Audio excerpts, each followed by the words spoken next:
check one. Mike, check one. Mike, check. Hi.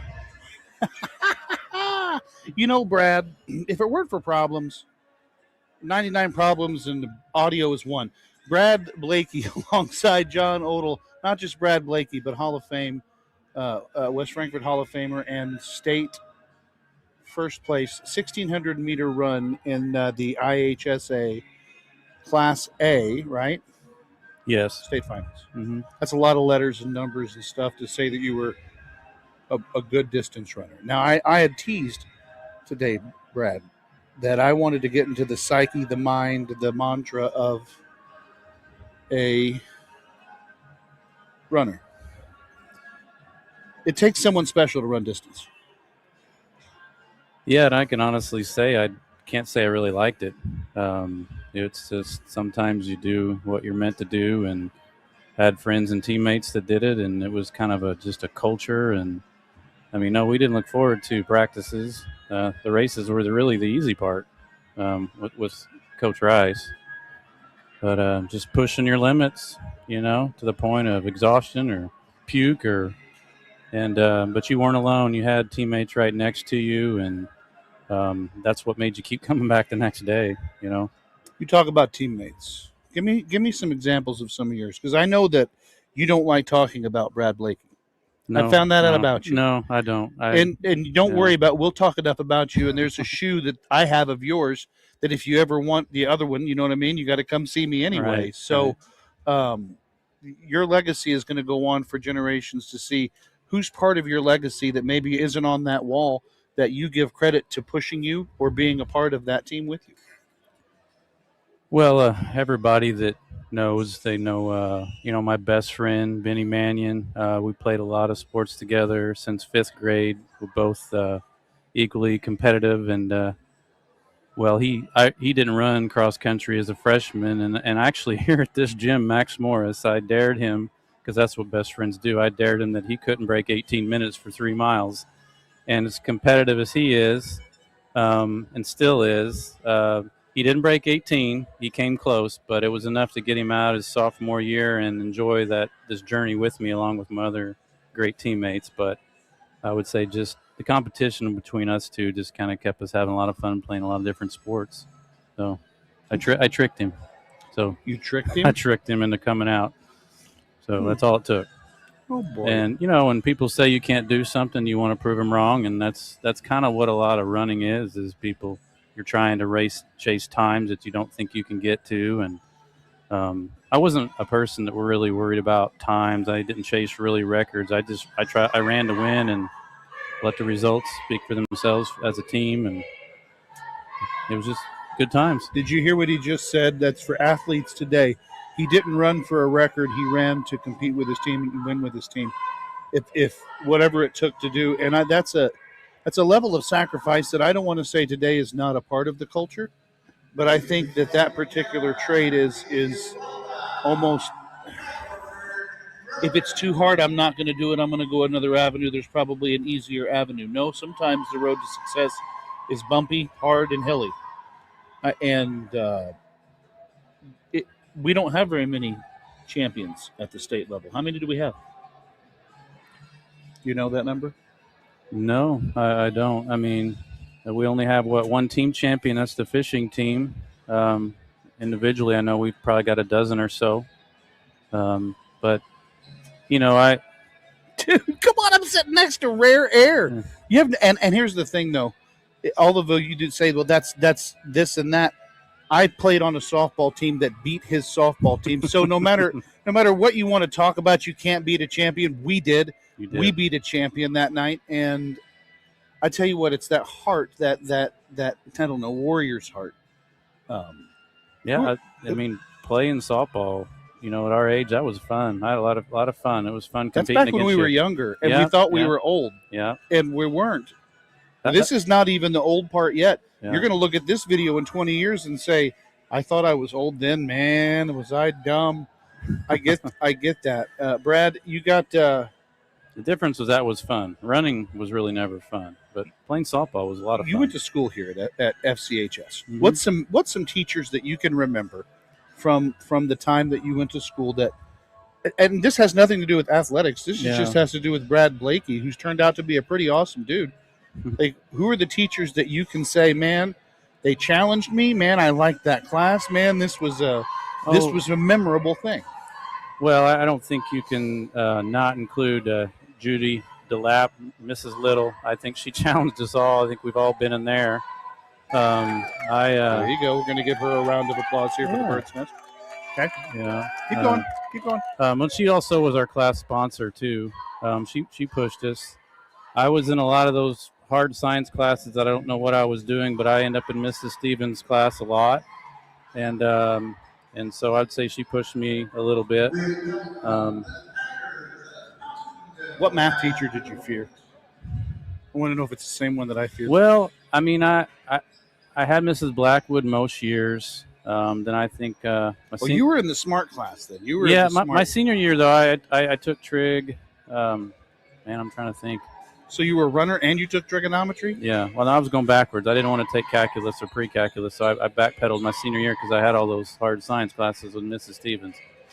I had Mr. Warren in a microbiology class when I was a sophomore, and I thought I was going to fail out of school because of it. I realized at that point I wasn't a valedictorian candidate like my brother, and so I tried to find a different path. I didn't have him. He was intimidating. I took that when you could take the English 101, 102 college credit that they had at the school. I took that night class with him, and yeah, he was a little intense, but he was a nice feller. No. Yeah. He was but he was a big personality, and when you're just trying to get your feet wet at the school, those big personalities can sometimes be intimidating. But they're also the people that you look back on and say, man, I really was challenged at that point in my life. Man, really made me rethink or this or that. Brad Blakey, thank you for spending your time with us.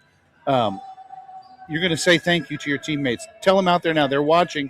And who you got around? I know Ron Perry was one of those guys that you talked about. Yeah. That you did stuff with. But who else would be watching that you need to say, hey, what do you – hi. Yeah, well, I mean – the only other guy that did it 4 years with me was Jimmy Britton. He went in as a freshman. Like I said, I tricked Benny into coming in, Benny Mannion as a sophomore. We had Doug Persosic, Chris Griffin. There at the end, we had Glenn Eberhardt, Ron Perry, Richard Avery, Big Aves. When I look back on it and how fast some of our 3, 4, 5 runners were and what they did really is more amazing than anything I ever did. I mean, Doug Persosic, I got to single him out because our junior year, he's a welder and he was taking vocational classes. Well, he couldn't get athletic PE his junior year. The poor guy had to do practice on his own at the park after we would finish. So we would be jogging back to the school, and he'd be jogging to the park, and he did exactly what we did all by himself his junior year. And, and we needed him his senior year. He was our number 4. And, Doug, man, you wouldn't talk about perseverance and doing them workouts alone with Rocky. I can't imagine that at all. I don't know if I could have done that, but we needed him. We needed Doug when it mattered, and it was good times. I think that's Danny Lowe's way of saying getting out of his booth.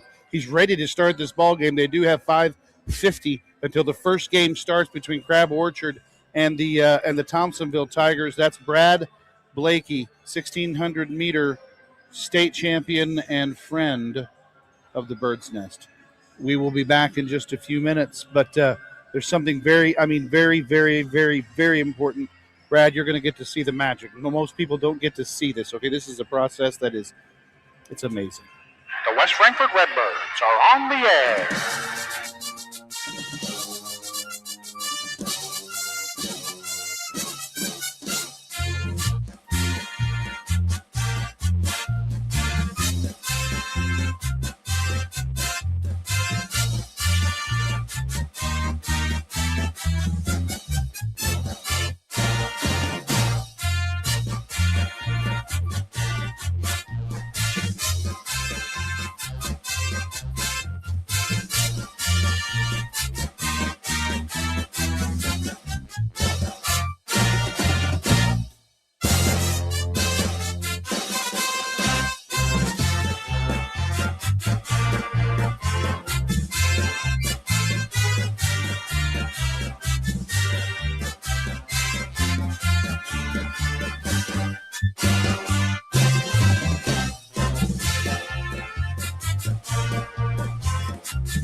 This ad is brought to you by your friendly local agents at Ramey Insurance Agency in West Frankfort. If you're tired of high premiums and slow service from your current agent, it's time to make a move. At Ramey Insurance, we shop multiple top-rated carriers to get you better protection and better prices on coverages that matter most. Auto, home, business, life, and health insurance. Our top carrier, Erie Insurance, stands out for its consistently high customer satisfaction and strong claims service. Two areas where many insurers struggle. One call, one visit, or one quick online quote, and our team gets to work finding real savings and real coverage that actually fits your needs. Call 618-932-2730 or visit us at 110 North Logan Street. Or get your quote online anytime at RameyInsuranceAgency.com. Ramey Insurance Agency, fast, friendly, and here to help you win on and off the field. Let's go Redbirds.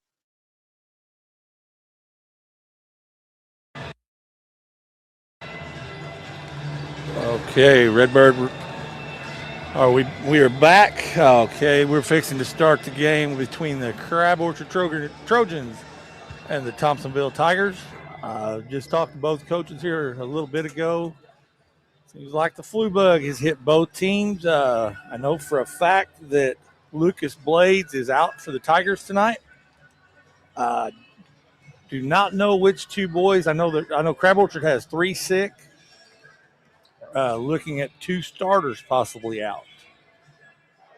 So we will be with you here shortly. I'm waiting on Kevin Toney to quit talking, and we will be right back after this.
Okay, here we go, Coach. I'm joined with, welcome back to the Bird's Nest. I'm joined with the legend, Coach Toney, Kevin Toney.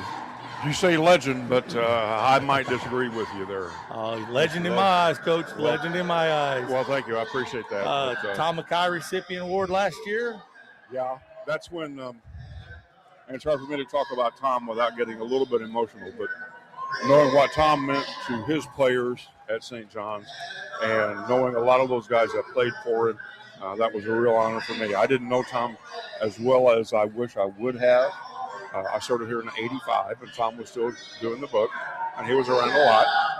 And I knew by the way Coach Lee talked about Tom, the way he treated Tom with the utmost respect, I knew that man has earned a lot of respect right there from Coach Lee. So that's an aside, but it was a real honor for me last year to get that reward. Well, bringing up that award, they're going to give that award away this evening because the recipient is going to be gone on Friday.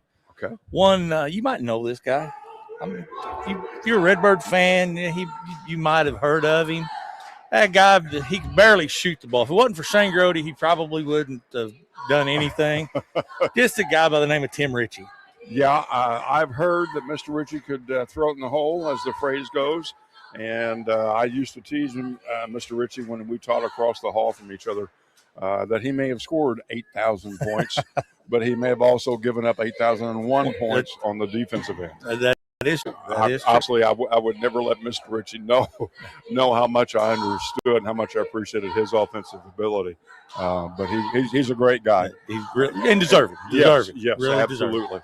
And he's been a great ambassador for West Frankfort basketball and for Southern Illinois basketball. And John A. Logan basketball. I forgot about that. That's John right. A. Logan basketball. You are exactly right. Now, you and I will disagree about John A. Logan compared to Ren Lake, but that's okay. That's apples and that's apples and oranges there. I mean, yeah, you're right. It is. But I will say this now: Ren Lake does have a national championship. Yes, we do. Division II. Yes, we do. Not throw that in, but John A. Logan has a Division I JUCO national championship. Oh, you're going to throw the D1 and you're D2.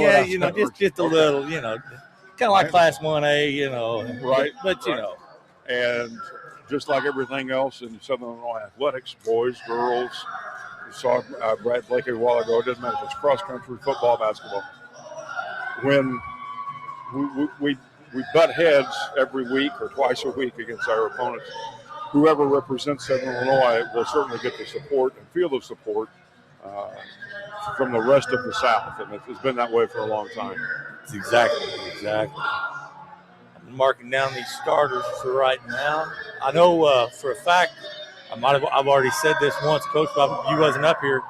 Thompsonville is out a starter tonight. Their starter, the Blades boy from last night, he's out. He's sick. And I talked to the Crab Orchard coach, and he has 2 starters.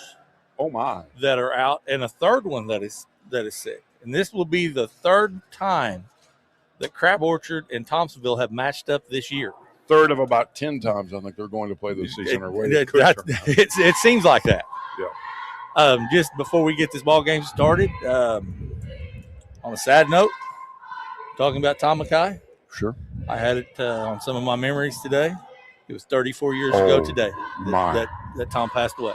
34 years ago. 34 years. Well, you never want to see anyone pass away. You never want to see someone of Tom Mackay's character and his status in the community pass. But I guess if he has to go, the midwinter tournament Midwinter tournament. Just to remind everyone how special of a human being he was. Looks like. Now, I was asking my role from John Odle and then from you the other day about what we're going to be doing during the course of this ball game tonight. We're not doing color and play-by-play, I hope. Just a little, not a lot, because right now I'm looking. I have 15 down as a starter for Crab Orchard, and I don't have him on the roster. Well, I do see that the score is already 2-0. 2-0. That's 21 Thompsonville. That would have been Reagan. He played a really good all-around ball game last night. Yes. I noticed Thompsonville with Blades out. They are starting number 5, Liam Tucker. I know neither team wants to lose any starters, but they do have numbers on the bench. Both teams have really good numbers. Someone will hopefully step up for each team and play just a little bit better at both ends of the court. Number 4, Mousy.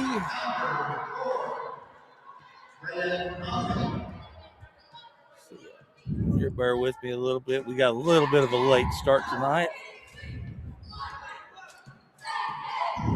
5 Watts starting 1 senior. There's Ridgeway. Thompsonville with a miss. Yeah, I have no clue who number 15 is for Crab Orchard. We'll just call him Mr. Crab Orchard Trojan. Yeah, there we go. Looks like he's got some pretty good size, but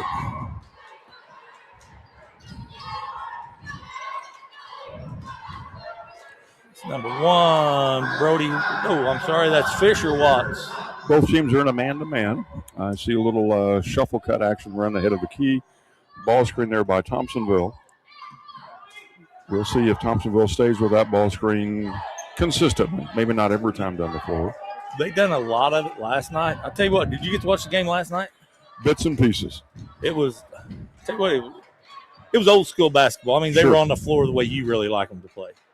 Well, I think I spent most of my time on the floor because I was clumsy. Having a heart attack, yes. Screaming. I meant not screaming, but disciplining. Well, yes. I really meant whenever I was trying to play. I spent most of my time on the floor because I tripped and fell and was awkward. There's a nice job by a guard sliding in there and tying up the big kid, pulling down a nice rebound. And even though Crab Orchard will retain possession, obviously the arrow will go against them next time. Coach, we'll be able to see. We will have, if you watch through here, okay, you're going to have people that will be commenting on you. If you feel more comfortable moving over to that other seat, you're more than welcome to, where you can see it. Because I know that the screen was in your way. Sure. We'll see. I appreciate the suggestion. I need all the help I can get, Danny, just like always. That's Kevin Blades saying hi, Mr. Toney. Hey, cuz. Hey, Kevin Blades. Good to hear from you. We've got 4-2 Crab Orchard lead, 5 minutes into the ball, or 3 minutes into the ball game. I'm sorry. Oh, you missed the bunny. Nice little drive, draw, and dish it. And a foul by Ridgeway. Now, as a coach, you love to see that kind of unselfishness, and that's good basketball. At what point during the season do you say, okay, that's a great job, and start clapping, but then you realize this is January, and at some point during the season you have to hit those. You have to finish. You have to finish at the rim.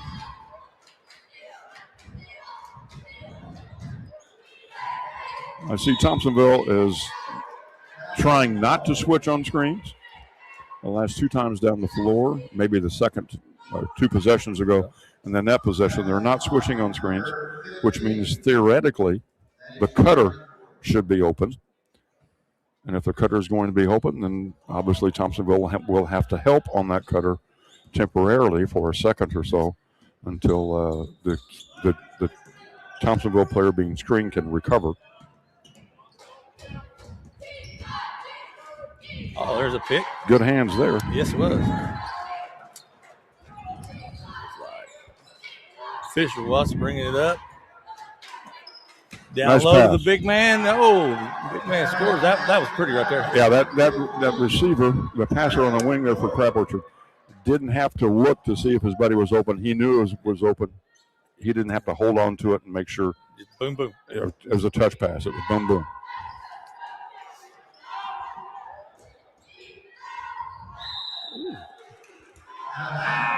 I saw about 2.5 Crab Orchard players doubling or 2.5ing on the post, not doubling down, not tripling. Thompsonville's coming out a little sluggish. I'm just wondering if last night and with one boy being sick, if the flu bug might be coming through Thompsonville. True. I've always kind of maintained that when 2 or 3 kids are coughing in the locker room during a scouting report or video session, more than 2 or 3 have a cold. And if one kid is home with the flu, more than one kid is sick. And they played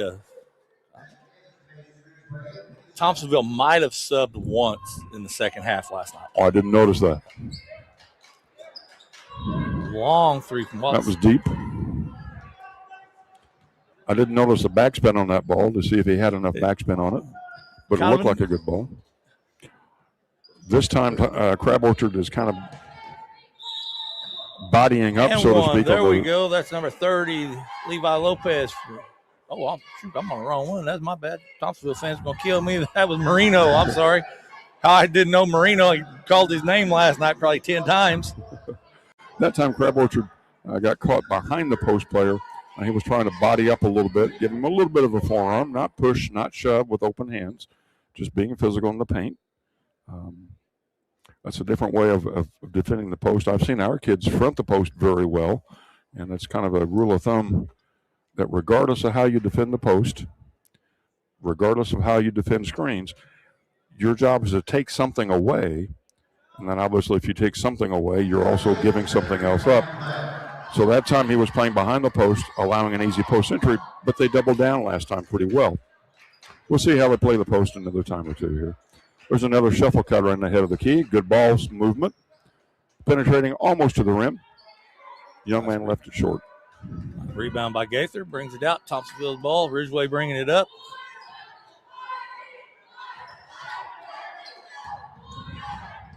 Good strong move there, Dano. That's Marino again. He's a stud down low. Yeah. I mean, Crab Orchard didn't play that too badly. They tried to seal his pivot, didn't let his the Thompsonville player's feet, hips, and shoulders get square, but he still was able to knock it down from about 2 or 3 feet. Good pressure there defensively from Thompsonville. And that's a freshman. Oh, my. Yeah, that's a freshman. I know Coach Smith he really likes this group. I think he's starting 4 juniors under normal circumstances. Yeah, 4 juniors, 1 senior, brings a freshman off the bench. So you know what he's looking at. He's trying to win as many as he can get this year and get as many quality wins this year. Get the momentum going in Thompsonville for next year. Got to finish. That is a difficult shot at that angle. That's 2 that Reagan's missed right at the bucket.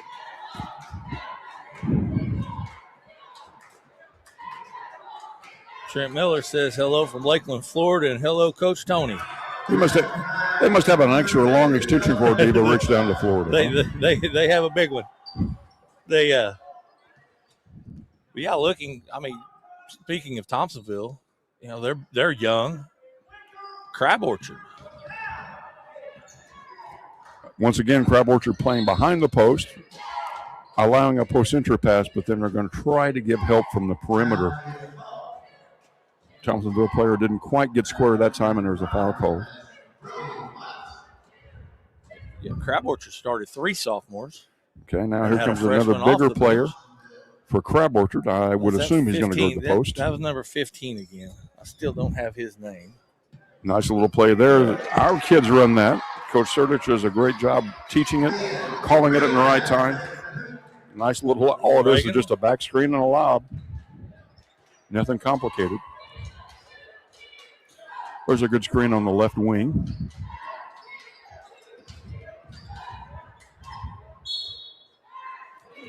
Crab Orchard, I think, consistently will tend to run, if I called it a 4-out, someone else may call it 5-out. At least 4 players on the arc.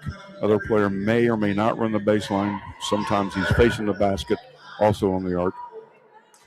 They get pretty good movement. We saw them a time or two already show good ball movement also.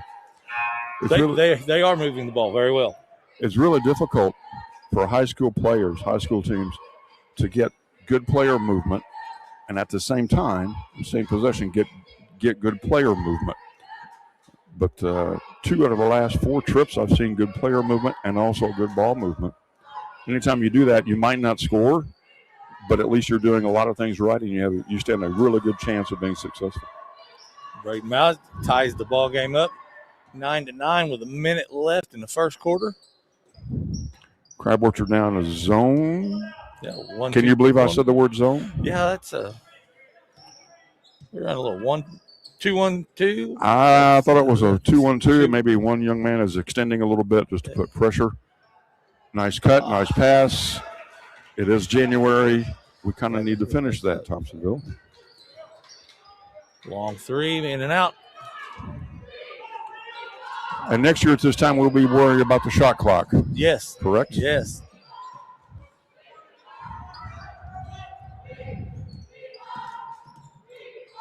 Was that a walk? Maybe not. That's that extra step that sometimes. Yeah, what do they call that? The Euro step? I think so. That was a pivot, and I've had it explained to me whenever I have questioned the official, which is hard for you to believe that I would ever question an official. I wouldn't think you would ever question an official. If both feet hit at the same time, it counts as 1 step. If it's boom boom, meaning two steps, then it's a walk.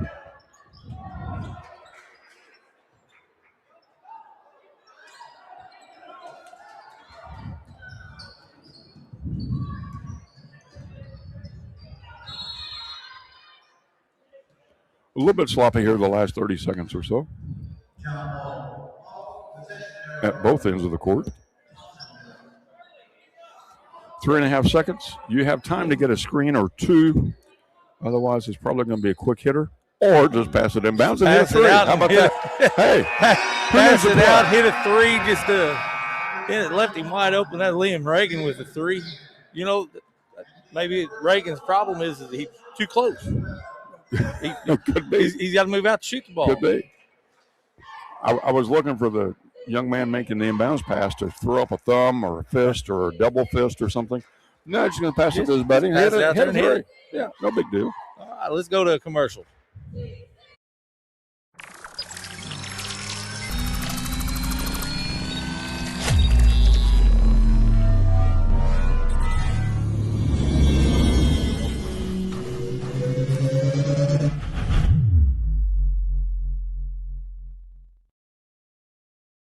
Well, I think in Southern Illinois, we're such a tight-knit community. I think when people are down, generally, we rally to support each other.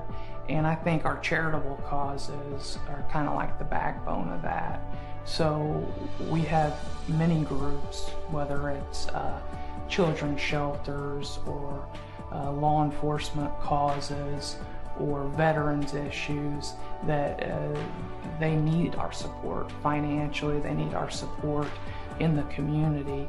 And Sam started that from day one in giving back, and Lance and Bill and I have continued to do that. It means very much to us.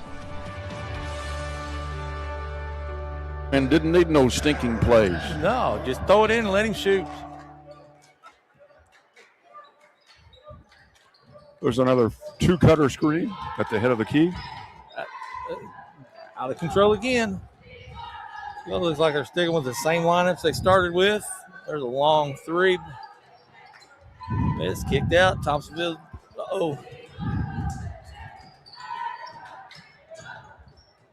Good body control there. He knew he was going to get bumped. Probably not a foul. Braden Mossy. He was able to keep the ball away from the defender and still use the glass. Three off the board. Number 15, The Logan bank Matheny. is open. Hello, Michael McElrath from the Riviera Maya, Mexico. Thank you for watching and joining in with us, bud. Now we're gonna start shooting threes. Now that was a three from Dawson Poland from Crab Orchard. The score was tied at 9-9 at the end of the first quarter, and now we've almost attained that level already with just a minute and 5 or 8 seconds or so into it. That's going to be a walk, I believe. Walk on there. That was a nice job by Crab Orchard defensively to double down on that post, and the Thompsonville player had no place to go. He couldn't get his feet, hips, and shoulders square. The only alternative was to, as he was stumbling, was simply to walk. Nice job by Crab Orchard defense. We got a little air ball right there from Crab Orchard. Well, we just traded air balls. Crab Orchard coming up with it. I bet that was a good no call there by the officials. There was contact on that, but the defender didn't make contact, didn't initiate the contact. And the offensive player was a little out of control. I thought so. Now, again, Crab Orchard is playing behind the post, allowing a post entry pass, but they know the young man defending the post knows he's going to get help from his buddies, as we talked about already. Looks like he's got about 2 or 3 inches on. Yeah, he can afford to play behind him, can't he? That was an unwise gamble there on the perimeter. Good rebound, good position, and he's going to take it on by himself. No call. Guess we're going to let him play a little bit. Apparently. There's a steal. There's the same young man again with a steal. Fisher Watts with a layup. Good body control again by that young man, and he knew that the Thompsonville player was going to swipe past him on the layup, so he kept the ball on his hip away from the defender. A lot of kids can't do that and still hit the layup. Once again, Thompsonville's player didn't quite get feet, hips, and shoulders big man square. Thinking. The big man from Crab Orchard, he get beautiful rebound, and then he throws a rocket 2 foot to his teammate. Yeah, young man gets excited. I got a rebound. Let's get it out. And let me get it to the guard right now. Whoops, he's too close for that. Nice defensive play by Crab Orchard on the inbounds. See if Crab Orchard comes to a set here. Nope. Oh, woo! Coach Smith is not happy with that call. Ooh, don't throw the glasses, Coach. You got to be able to see.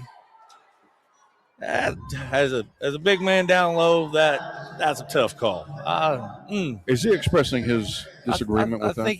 I think that Coach Smith is not very happy with that referee right now. Maybe he's saying, "Can I get a pizza after the game?" Yeah, let's go out for a little dinner, maybe. Let's go to Clubhouse Grill, maybe Mad Pizza. Mad Pizza. Yeah, Domino's, Papa John's. Yeah, let's get one. I think that young man is left-handed, Danny. Yes, Did you he notice is. that? That'll be number 5, Brody Watts. 6-foot senior for Crab Orchard Trojans. And the Trojans are up 17-15 right now. Right now, Crab Orchard doing a good job here on the ball handler, keeping him way out on the perimeter. Don't stop. And on the pivot, here's the steal. And that should have been one.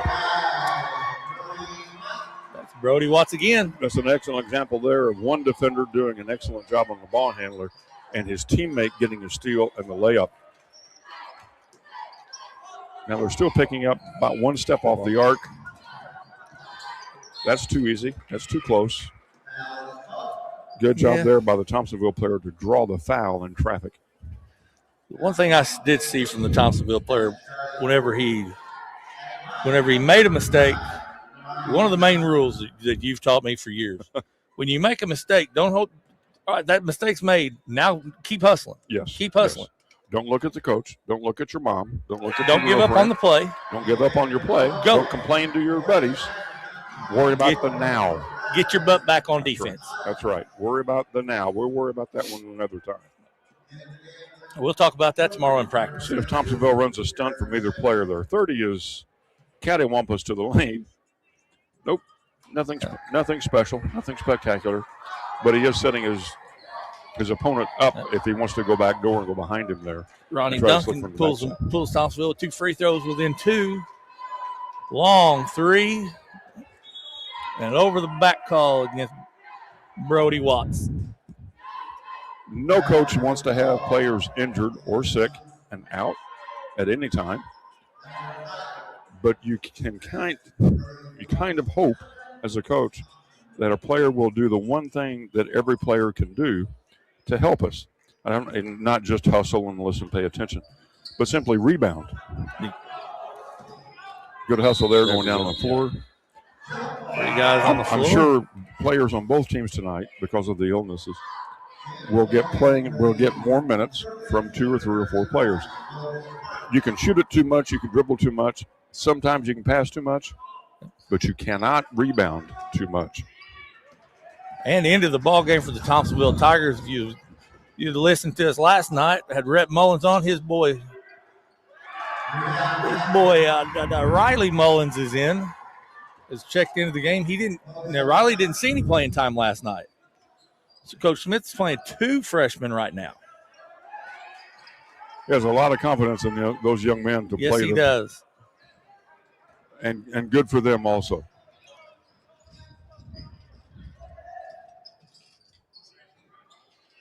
Nice shot. I was thinking that young man is falling away on that shot. He did not go up strong. Good shot. Good shot. Yeah, exactly.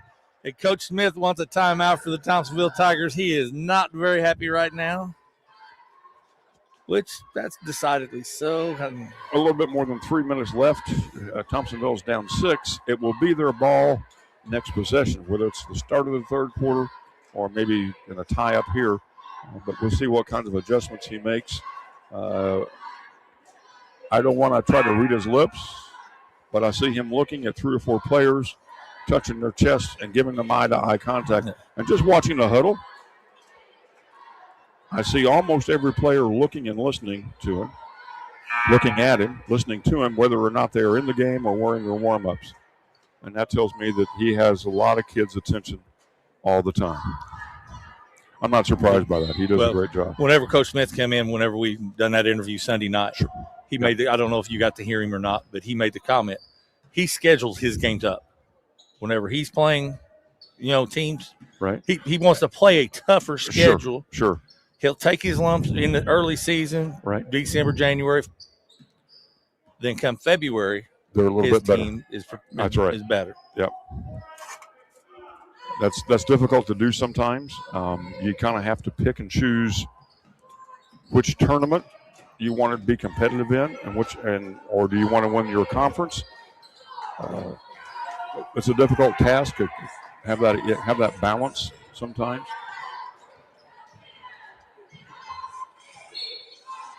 Late whistle. And sometimes you can play up too far, too high of a level. And I'm not saying it's okay to lose by 8 or 10 or 12 points, but you can get throttled pretty good by 30 points at half. And you've scheduled that team to make yourself better and to play up by playing better competition. But a loss like that does not help you. Does not help at all. It does not help. And really, that win for the other team, it really doesn't benefit them very much at all either. Well, I see the Crab Orchard player to the left also is cattywampus, to use a country phrase. He tries to beat his man in. He had position at the front of the rim. The ball just kicked off to the wrong side. That's right. It's a gamble, but at least he's not being predictable. Crab Orchard's back to man-to-man. There's a cutter that was wide open. Him. The defender let him cross his face. Number 30 again, Mason Marino. Get muscled in. Wonder if he's any kin to Dan Marino. Maybe not. Distant. Okay. We'll call it distant. Crab is 5 out.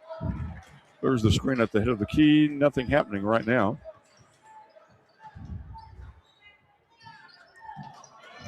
Oh, Thompsonville, you got to come up. There's a steal by Mullins. Kick out. Got to make that. You have to finish at the rim. The Thompsonville player may have had a layup to the left side if he could have handled it with his left hand. Not criticizing the young man. He didn't feel comfortable enough to do that left-handed, so he chose to cross over to his right. But those are the kinds of things that Coach Smith will point out, and that young man, I'm sure, will improve. He will get better. Long three missed. Steal by Crab Orchard.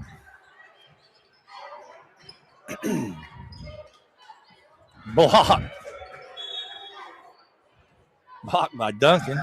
Why is it you kind of chuckled to yourself when you said block? Does that bring back memories? Oh, buddy, I love to see a good block. It's kind of like taking a good charge. You won't get me to agree to that. No. A good block that stays in bounds that your teammates can hustle after, great. Or you go and get yourself. You go get it yourself, yes. How many high school kids can block a shot without getting a foul about 50% of the time? Under a minute to go. What was the point differential a while ago? 6? Now it's 4. Yep. Crab Orchard looking to extend. Ooh. In and out. Marino with another rebound. Kick it up to Mullins. Mullins is playing just a little tight. There's a long three. Drained it. Got it. Drained it. I think that three-pointer was worth a little bit more than 3. He kind of shoots like his uncle. Maybe it's his cousin, Jay Bybee. Yes.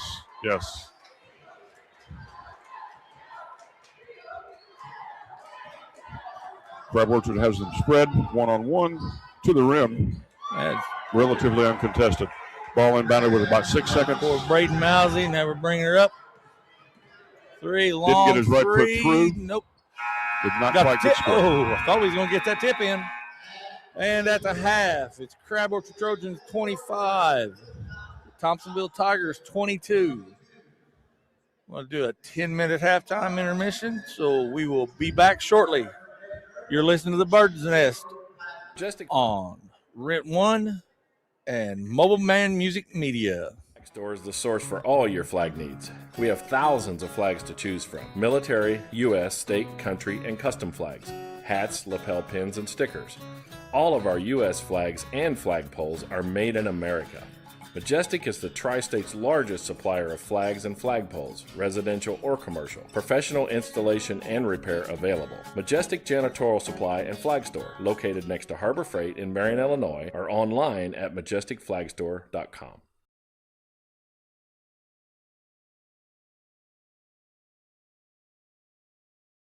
Bedbugs are back in a big way. These parasitic insects creep into your home to feed on you and your pets while you sleep. Don't let the bedbugs bite. Let our family protect yours. At Egyptian Exterminating, we have 60 years of experience spanning 4 generations of exterminators. As Southern Illinois' bedbug experts, we'll get the job done right. No contracts. No hassles. And no bugs. Egyptian Exterminating.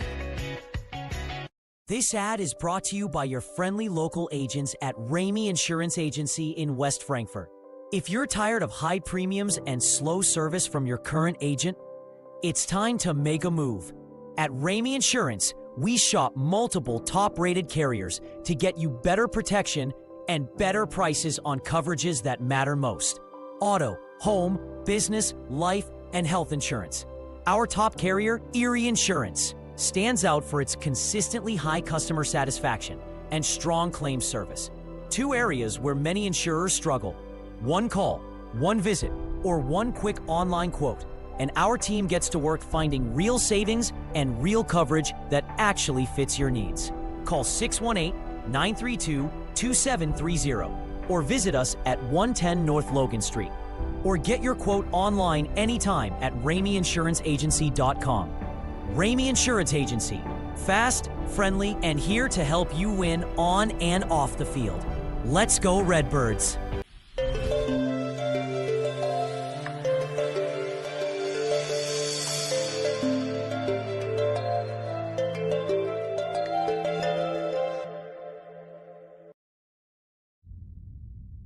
No, do not put those French fries into your mouth. Instead, put them directly inside your Quarter Pounder, where they belong.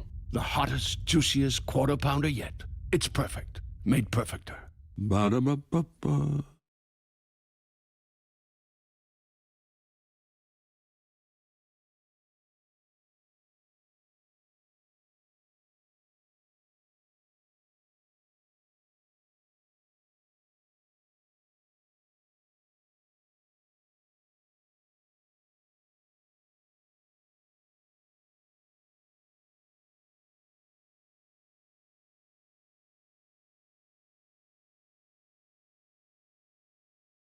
This ad is brought to you by your friendly local agents at Ramey Insurance Agency in West Frankfort. If you're tired of high premiums and slow service from your current agent, it's time to make a move.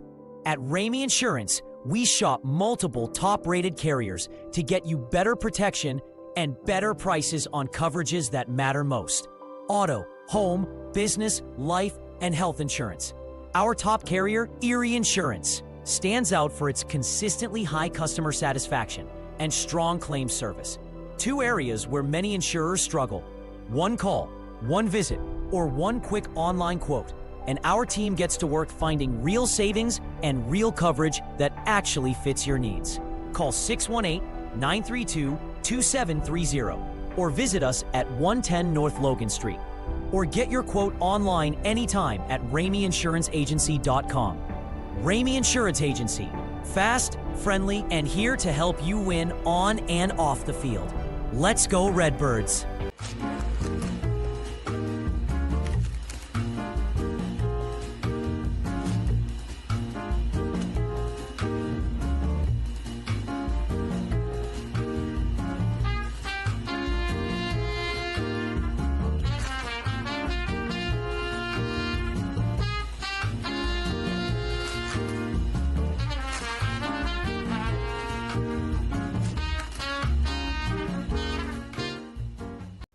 You're watching my dad and the bird's nest on the legendary WGGH.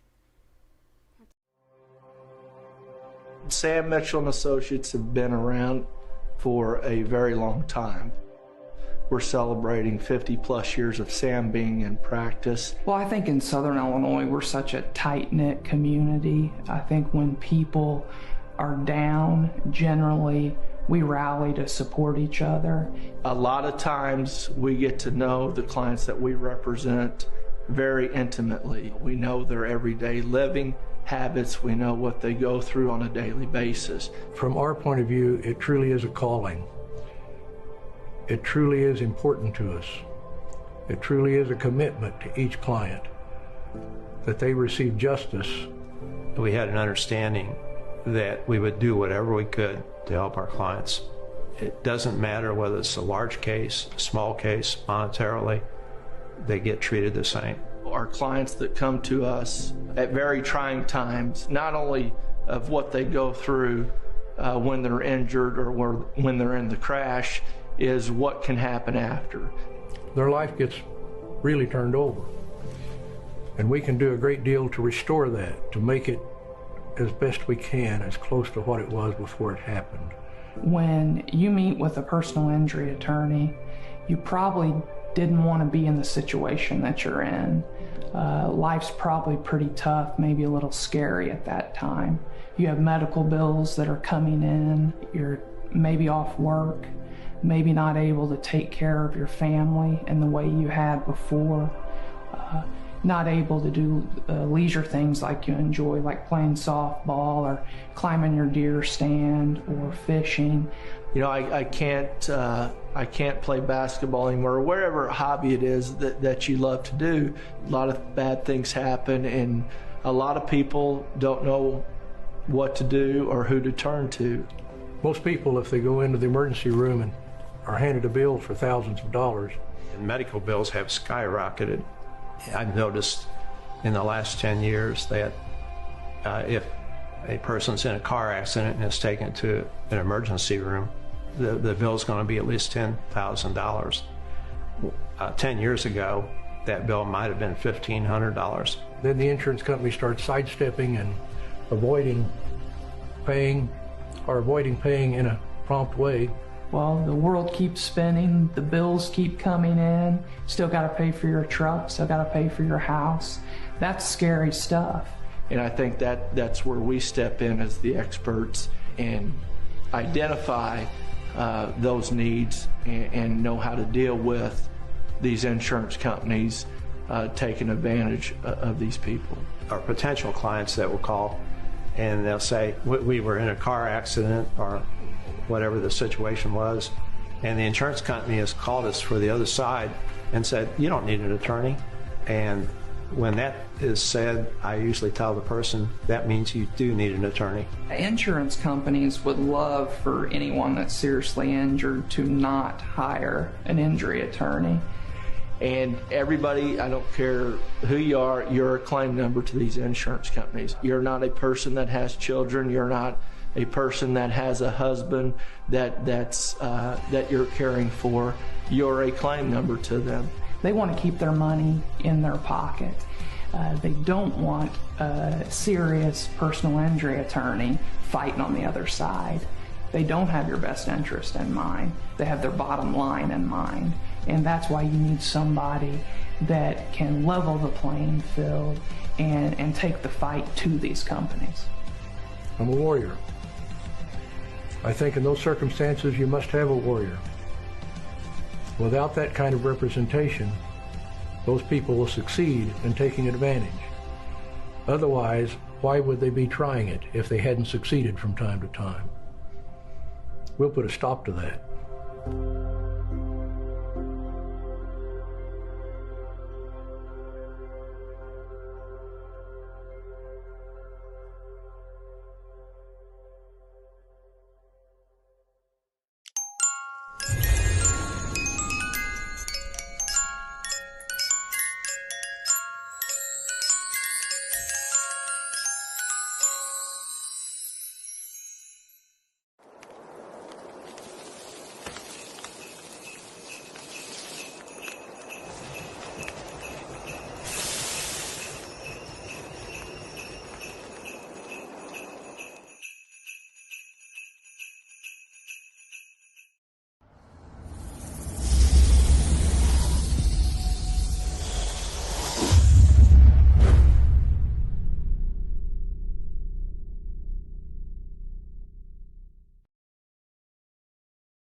Let's start the second half out. Thompsonville, Crab Orchard, Thompsonville with the basketball.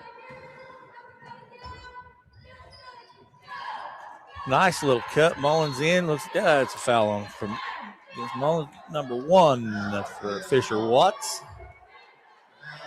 They used one screener, I believe, and the second cutter to the basket was open.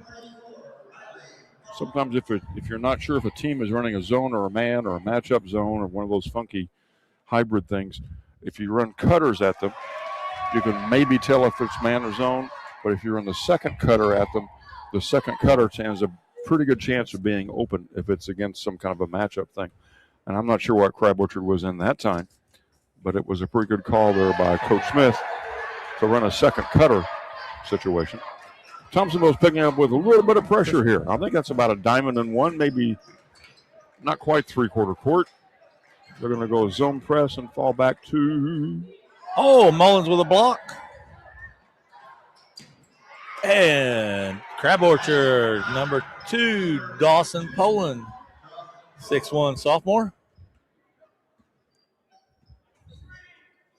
Crab Orchard is in a man-to-man. There's the first cutter and the second cutter through. Thompsonville, I think, was going to try to swing the ball, get good ball movement, good reversal, maybe hit this first or second cutter on the back side of that.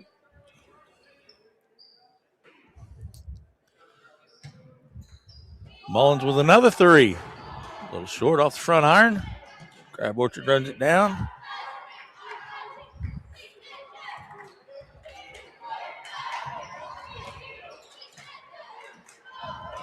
Steal.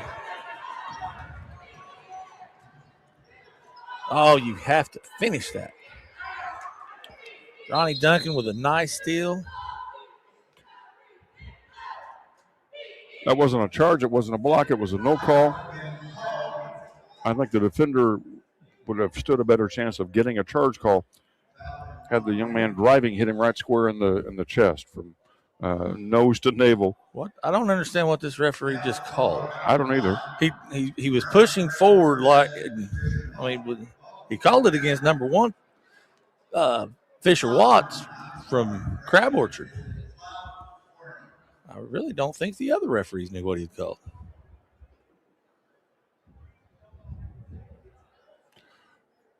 Whatever it is, they're discussing it.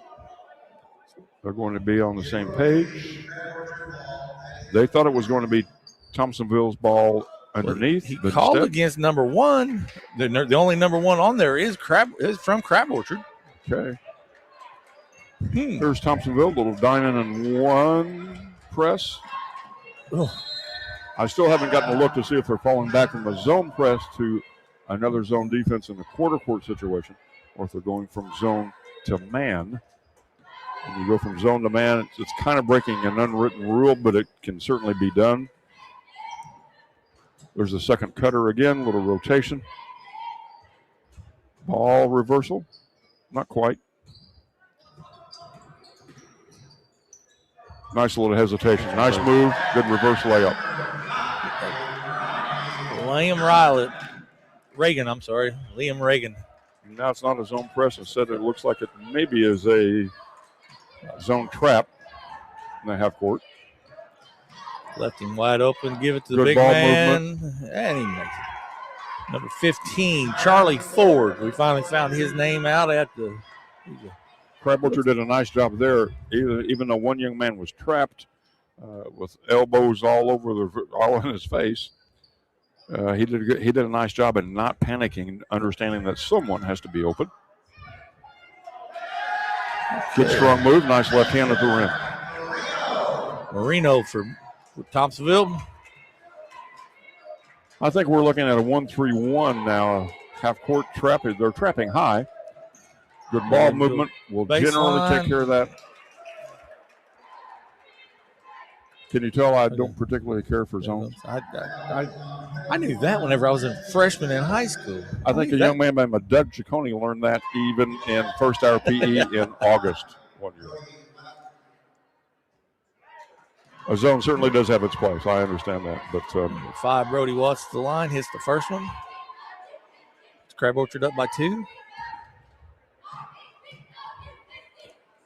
We'll see if Thompsonville continues to play zone, if they trap high, if they trap in the backcourt.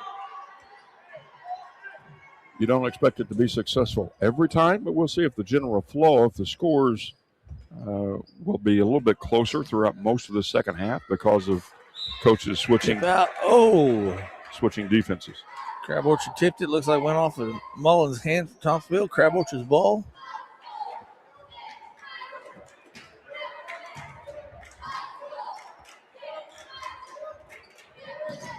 Thompsonville would like to trap high. And again, just because they're trying to trap doesn't mean you have to have the trap. Good conversion there. Tip in by Liam Reagan again in hand one. Sometimes when you're trying to trap and you don't get that double team, you don't get a steal, kids get a little bit disappointed and frustrated that they think they have to get a steal out of a trap or out of a pressure defense like that. That's not necessarily the case. If you can force a young man into handling the ball farther from the basket than what he's accustomed to, sometimes you get a loose ball. It's easily tipped like that one. Reagan with the free throw to tie this ball game up at the 5-minute mark in the third quarter. Charlie Ford, number 15. He has 3 fouls now. Thompsonville with good pressure on the perimeter, making Crab Orchard handle it out there about 25 feet. At least initially. Baseline. Can't finish at the rim. Nice move, didn't quite finish.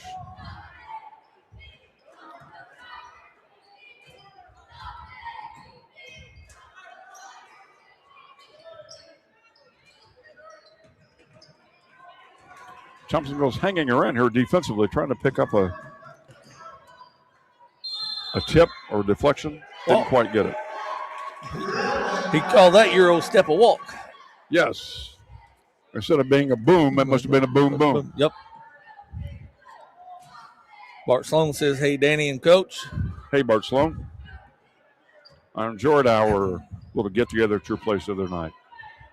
Ooh, Reagan thought about it. He thought about it, didn't he?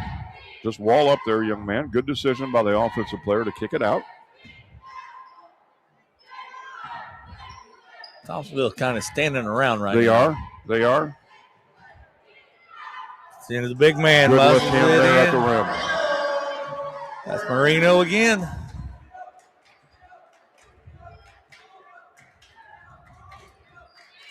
Marino's 6'2", and he plays like he's 6'6".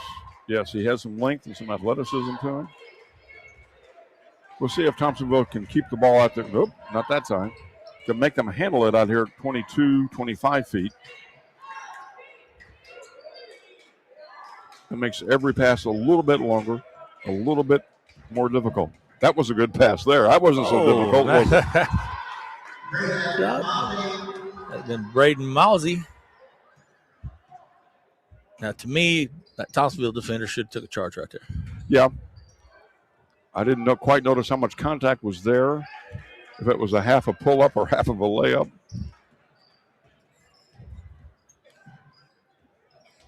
Thompsonville's back man there, a little isolation mode there for Crab Orchard, and he makes it to the rim. Fisher Watts puts the Trojans up. Excuse me. Trojans up 35-33.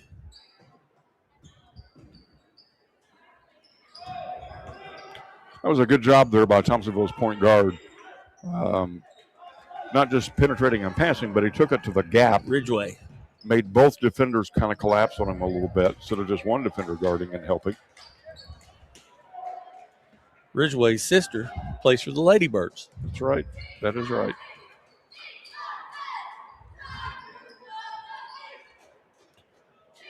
Reagan has it stolen. Thompsonville again hanging around defensively. Ridgeway on the floor. Oh, he falls. Coach Smith bails him out with a timeout. You don't mind burning a timeout when a young man goes to the wood like that. Nice play. Well done. Yep. Sometimes if players individually kind of wink at each other, two guards or guard in the wing, say, hey, let's go, you and me. How are your legs? My legs are good. Might as well put some pressure on them. You may just accidentally get one. I don't know if that was called by Coach Smith or just kind of a little nuance that he and his teammate have going on, but it was well done. 2 minutes left in the third quarter, 35-33. This is the third time these two teams have matched up this year. I know whenever we was talking to the head coach at Crab Orchard here Sunday, he said, I cannot go a whole season losing to Thompsonville. Which that's kind of a – Thompsonville Crab Orchard is kind of like a West Frankfort. Sure. West Frankfort and that team north of us. I don't know where you're talking about. Yeah, Ina, maybe? Yeah, maybe. Yeah. Bonnie. There you go. We'll go with the Bonnie. Okay. Yeah, Coach Hatton, him and Coach Smith, Coach Hatton, it's his first year. He took over for a legendary coach. Absolutely. Lost a lot of guys last year. And he's always playing pretty nice. Well, I have a lot of respect for a young man who can take over as a high school head coach and take over for someone like John Brown. Now, obviously, they didn't win every year, but every year that they could have won, they did. And sometimes a lot of games. There we go.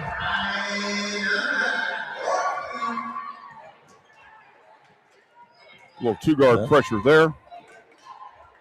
Every pass is a little bit longer. Short. And that shot was a little bit deeper, I think. Yep. Yes. I mentioned earlier, we'll see what kinds of defensive adjustments Coach Smith makes. Duncan just put 5 in about 10 seconds. First half, it was about a 5 or 6 point game, 4-6, 5-3, 6-point game.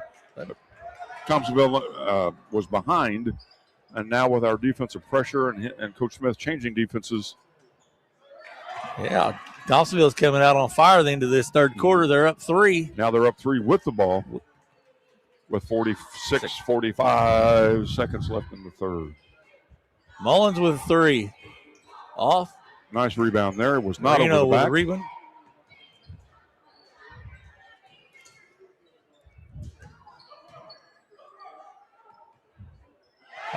Well done there. In traffic. Liam Reagan stayed with it. You could hear Coach Smith saying, go to work, go to work, go to work. Thompsonville That's up a 5 little with 20. blue collar basketball there. Yes, it is. That's my style of ball right there. Off of Crab Orchard. Oh, he saved it. Oh, we're going to call a foul on number 5. That would be Brody Watts. Oh, I'm sorry, number 2, Donaldson Poland.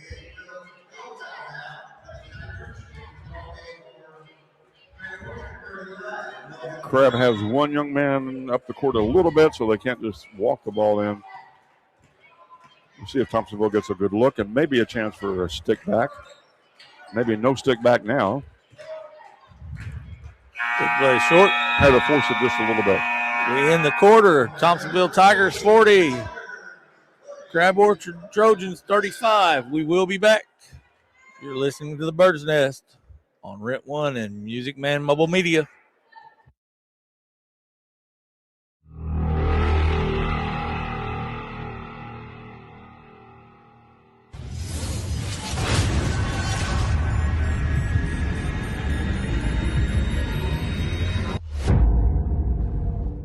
This ad is brought to you by your friendly local agents at Ramey Insurance Agency in West Frankfort. If you're tired of high premiums and slow service from your current agent, it's time to make a move. At Ramey Insurance, we shop multiple top-rated carriers to get you better protection and better prices on coverages that matter most. Auto, home, business, life, and health insurance. Our top carrier, Erie Insurance, stands out for its consistently high customer satisfaction and strong claim service. 2 areas where many insurers struggle.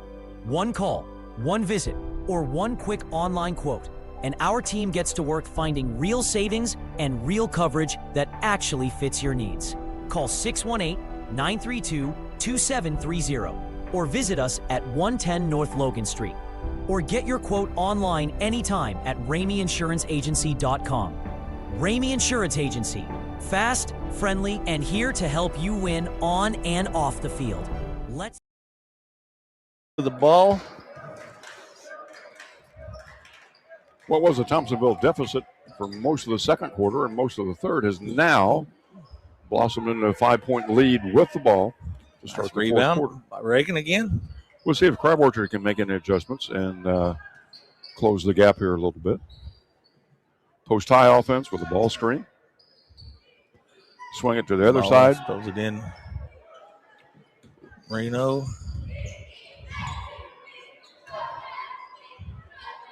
goes up strong. Oh, in and out.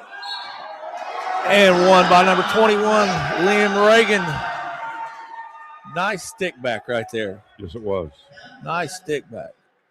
Figure that was an easy post entry pass on the left side because all the action is happening on the right side, the post high cut, and then the high post player then sets the ball screen. So there's a lot of action and options on the right side that occupies that help side defender, and all the other kid on the left block has to do is just simply post up, and he'll have an easy post entry pass. There's an offensive rebound by Thompsonville on a missed free throw. Thompsonville going to set it up, going to run a little time off the clock maybe. Maybe. There's a post high cut, missed a screen opportunity. Again, above, Marino. but not on the back. Well done athletically there by the Thompsonville player. Speaking of well done by a Thompsonville player. Give it up. Oh, he had him open. He did, didn't he? Yeah, he had him open, missed him. Call it on the floor. I don't think the spacing was real good there. Let me see it on video. Spacing wasn't real good. I think the players' teammates were even with the ball rather than ahead of the ball. I don't know that any one player was at fault there. Just kind of mistimed, misaligned. Interesting look here on the inbounds underneath. Oh, you got to make that. Yes, you do. This is January. What was it Tim McCarver used to say on St. Louis baseball broadcast? This is the big leagues, man. This isn't NBA basketball, but this is January. And I know that young man will have that shot back. Oh, don't stop. I think he was a little scared because he was too wide open. Could be.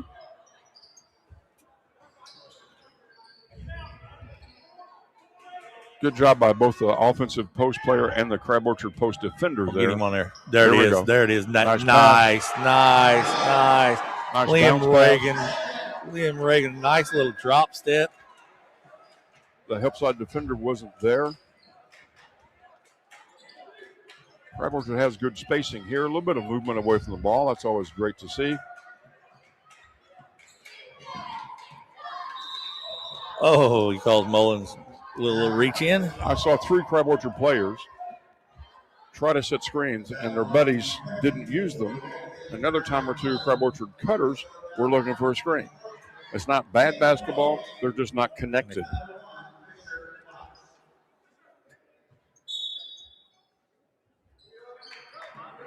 Down 9 with 6 points. Crab Orchard needs to get connected offensively.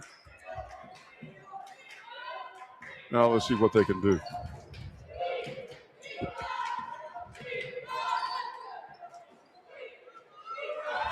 Thompsonville had a pretty nice box there. They had that surrounded there. Yes, it was one and done. Post entry and a kick out. Don't fall in love with a jump shot here if you want to maintain the lead. He thought about it. You don't have to stall.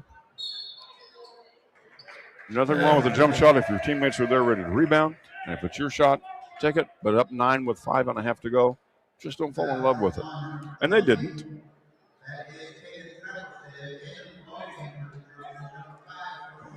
Called the foul on 20. Travis did.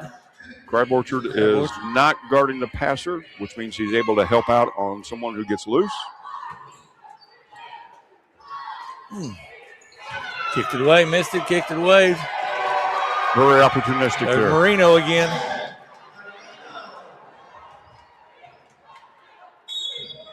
Give the Thompsonville player who shot it and missed it a little bit of credit. He was in a crowd.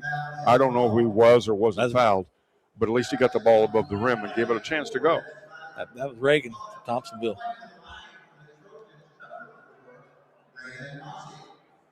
Once again, I see a Crab Orchard player. We'll see if one young man here lines up perpendicular to the slot, to the lane line here. I see him on the right side. See if he goes behind the Thompsonville player or just tries to beat him to the front of the rim. Missed them both. what the game needed them to. Yes. Down 9. Oh, down 11.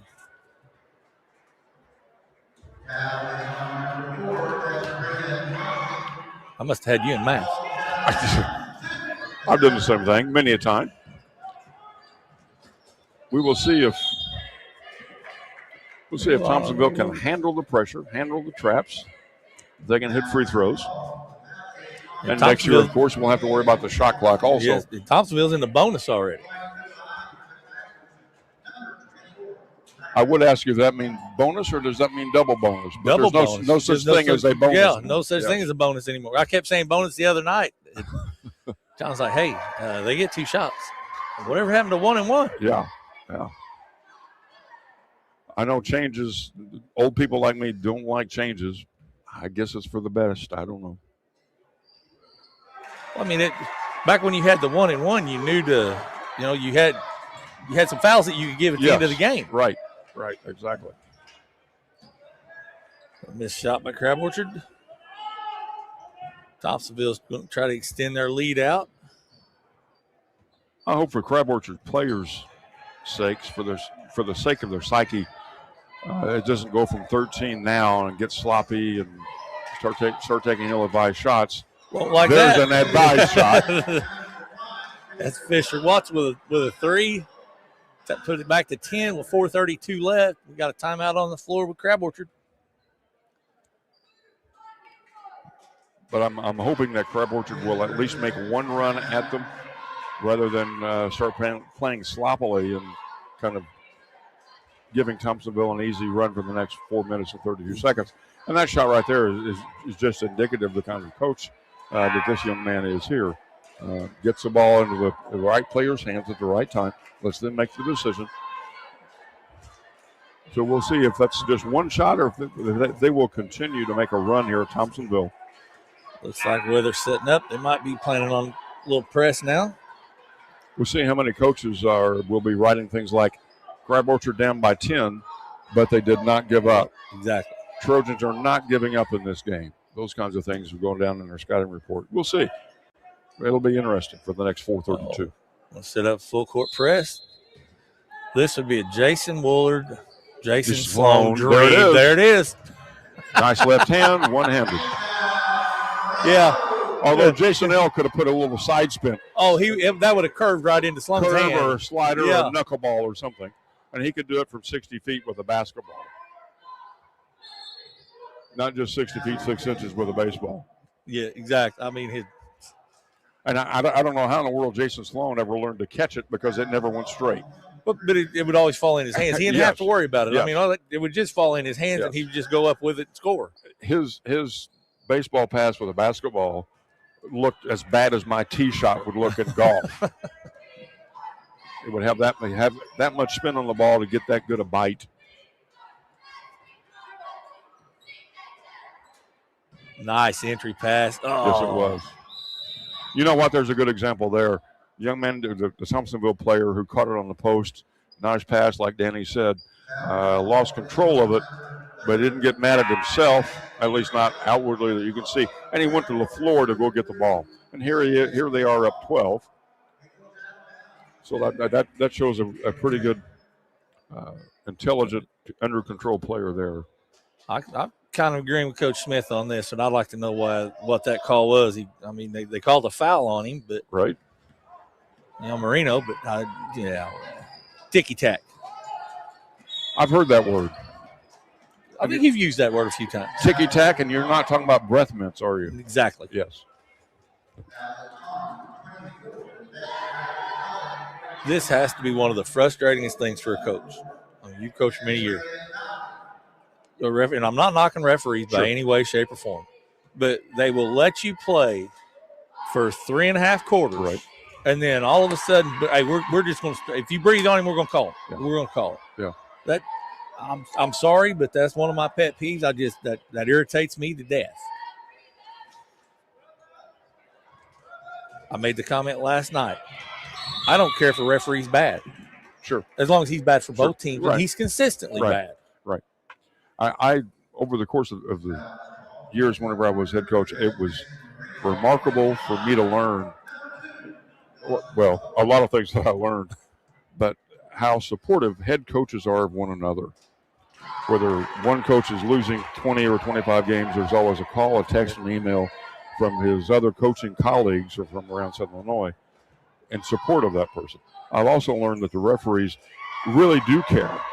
They will have a quick pre-game meeting about the teams that they're going to play. Has anybody had these two teams? Yeah, we had. Remember this game or that game? Crab Orchard has it cut to 9. Coach Smith calls a timeout. Also, because the referees would usually change and shower in my office downstairs, I had to do some work during the course of the tournament during a ball game.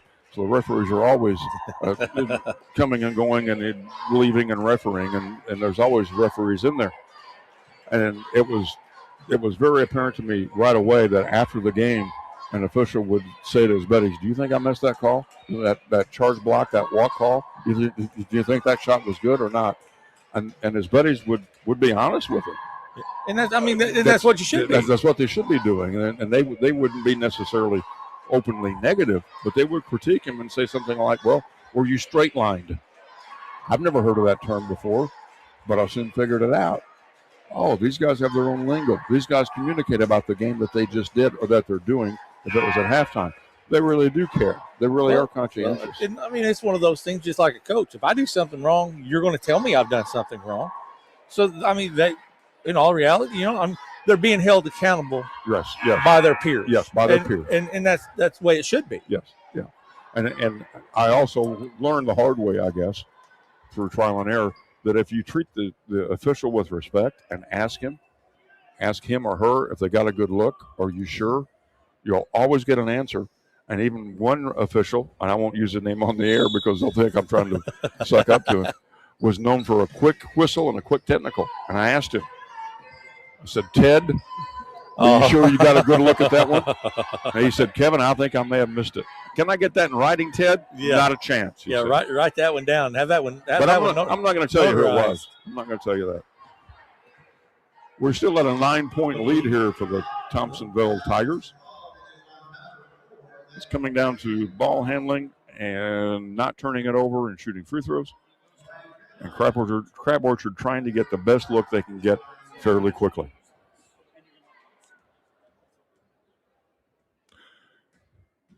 Here comes a rather elderly gentleman up to the booth right now. We have mentioned him already. Surprise guest coming up here. Here, I can stand up and see. He does have a first and a middle and a last name, but in West Frankfort, he's just simply known as one initial. Yeah. Well, you know the reason for that, right? Yes, I do know. Yeah, there was. Some people are known by just one name, like Elvis, Michael, Magic. This young man is known by his middle initial. And West Frankfort fans now know who I'm trying to not name. Nice move there. No wonder it was a nice move. Yeah. He took an extra step. Yeah.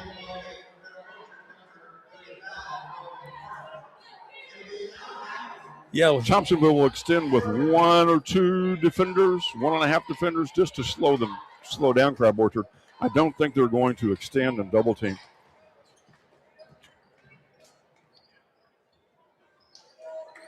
Nice rebound.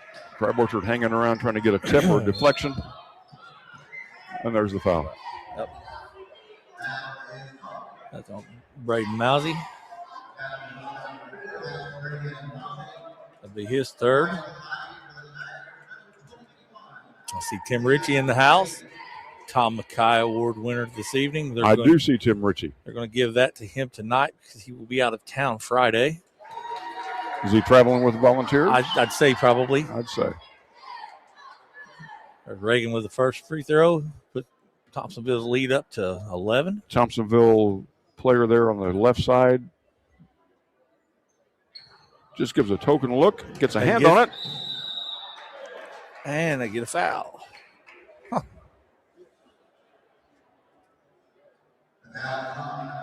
Marino going to the line for Tigers. You know, I told Coach Lee that story the other night that you told me about whenever Tom Coach Lee's first year. Right. And maybe it might have been the second year, but you guys had took a loss on the road. You're coming into West Frankfort. Is this the train story in Tamakai? The train. I'll tell you almost exactly when it was. I think it was 1987. We just lost regional, maybe championship in AA, but we lost to Benton. At Marion. Matt Wynn, we held Matt Wynn to only 39 points that night. Only 39. Thompsonville player got a hand on the ball. And that young man is playing like Thompsonville is down by 15 rather than ahead by, 13. He played that way last night. I mean, he reminds me of Steve Richardson. Yes. Just without constantly on the floor. Without a doubt. I've heard another coach in Southern Illinois, who shall remain nameless, talking about players like that defensively, so that they have happy feet. They're always moving their feet. They're up on the toes, on the balls of their feet. Their heels are not on the floor. Ford with a little reverse layup. That was nice. At 6'6", he plays outside too much for me. Yeah. I mean, I understand this is a new era of, the big man wants to shoot, but, there comes a time whenever you got 3 inches on a kid. Go down. You go downstairs. Yeah. Put him on the box. Put him on the blocks and let him make a move. And actually, he's listed on here. He's got number 15 on tonight, but he is actually listed in the brochure on 34. Okay. Whenever I talked to Coach Hatton Sunday night, he said, yeah, he's listed as 6'6". I actually have he's 6'7". And then his 6'8" boy looks at me. He's in street clothes. Don't know why. But I was watching during the pregame warmups. He was out warming up with him, but he's in street clothes, and he's actually 6'8", what Coach Hatton said. Yeah, I can see that his knees are not level with the seat, the chair seat itself. Yeah. His knees are up 3 or 4 inches higher than the cushion. Got the big man out, guarding the front of the press. Makes our Thompsonville throws it. There it is. That's Mason Marino again. We're going to call we're going to have to give a player of the game. And I'm going to say Marino and Reagan are looking pretty well for. I'm glad you have the only vote that counts on that. Oh, no, you no, got I do it not. too. Nope, yes, nope, sir. Nope. I'm going to say player of the game called by Coach Toney. No. See, I'll have John edit that no out. Too many times I have said, and the Thompsonville player or the Crab Orchard defender, rather than naming names.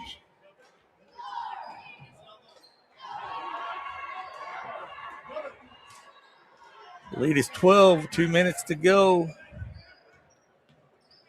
You're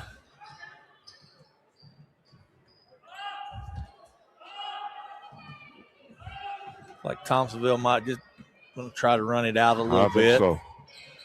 But Coach, you're kind of remiss whenever you mention Tamakai. Sure. You don't mention Bill Simmons. Right. Yes. I mean, 50 years behind the scoreboard. Yeah. So I know they give the Bill Simmons Award to the high school players, correct? I think that's a sportsmanship award. Award. Yes. And as important as the adults who volunteer and give their time every year, and it does take 24 people to put on a good tournament, the people who volunteer the time and the people who work for very little enjoy doing it. But is there any more important of a recognition than the volunteers, than high school players who exhibit the most sportsmanship? In my mind, that's an excellent award. Also, and I'm glad you brought that up, because Coach Lee brought it up towards the end of our conversation. Really? I didn't hear that part. No, you'd already left. He said, "Now, Danny, we've got to talk about the host." And I went blank. I'm like, the host. Well, he started in Dale Hutchins. Yes. Mr. Davis. You had all them. Well, Doc Leak. Leak. Well, Rick Connor and all the way down. Rick Connor's behind the bench now. Keith Vaughn. Well, I've noticed we've got some new ones in here. Bobby Whittington. Good deal. I've seen Bobby. Good deal. His wife, you might know her, Mikey. I was going to say her maiden name was Leak, I believe. Yes. Correct? Yes. I've seen them bringing ice, bringing pizzas in for the teams. So that's that sense of volunteerism. That if it wasn't for those kinds of people doing a little bit more than what they would. There's Marino again. I think he just put this game away. I think so. Under a minute. If it wasn't over before, it is now. It is now. There's a 3. Long rebound from the 3 Reagan. and a layup if he wants it. There's a foul. But I mean, was it your second year here that we started this Midwinter Classic? Yes. We won't say this is the 39th annual Midwinter Classic. We won't bring that up. Oh my. But I mean, just because I remember I was involved with probably the third or fourth. Okay. I think my freshman year was 88, so I was here 89. Right. You having the freshmen, we would sell the brochures. Yes. I mean, yes. Walt would walk around. Different years we did different things, and I don't know what year what we sold your freshman year, but sometimes we would sell popcorn and soda and soda in the cups. Yeah. That was fun with 14, 15-year-old freshmen walking around with no lids on the sodas. I believe they went away from the cups my senior year. Probably, wisely so. And one of the reasons being, I cannot remember the Marion head coach. Larry Jenkins? I think it was Jenkins. During that era? I want to say yes. I'm almost positive you're right. We were playing Marion. Mm-hmm. It was before Christmas. It was the last game before the holiday tournament. It was Tom Mackay night. Okay. And I'll never forget it. I was telling Jim Johnson earlier, Tom Mackay had just got out of the hospital. He told the doctors, he said, I'm going, this is my night. And you know how Tom was. Yes, he was going to take care go. of that, coach. He, hey, blankety blank, I'm going. Well, they had him, okay, you have to be in a wheelchair. Right. Okay. We're downstairs. We're fixing to come up on the floor where they're going to announce they're having a big to do for Tom. Well deserved to do for Tom. Absolutely. There's Leonard Hopkins down there, a couple other guys that just, all of us love Tom. Absolutely. Yes. Well, he looks over at Hopkins, and I will not say this the way Tom Mackay said it, but he says, Hopkins, I've seen your hands. You'll drop me. Lowe, you help him. And don't you dare drop me either. But the strange thing I'll never forget that happened in that game, somebody popped one of them cups because the kids would set it up and then they would smash it and it would pop. Sure. Lamont Nelson walked thinking that the referees had called a whistle. And we got the ball, went down, scored, put us up by 1 or 2. They come down. They've got the last second shot.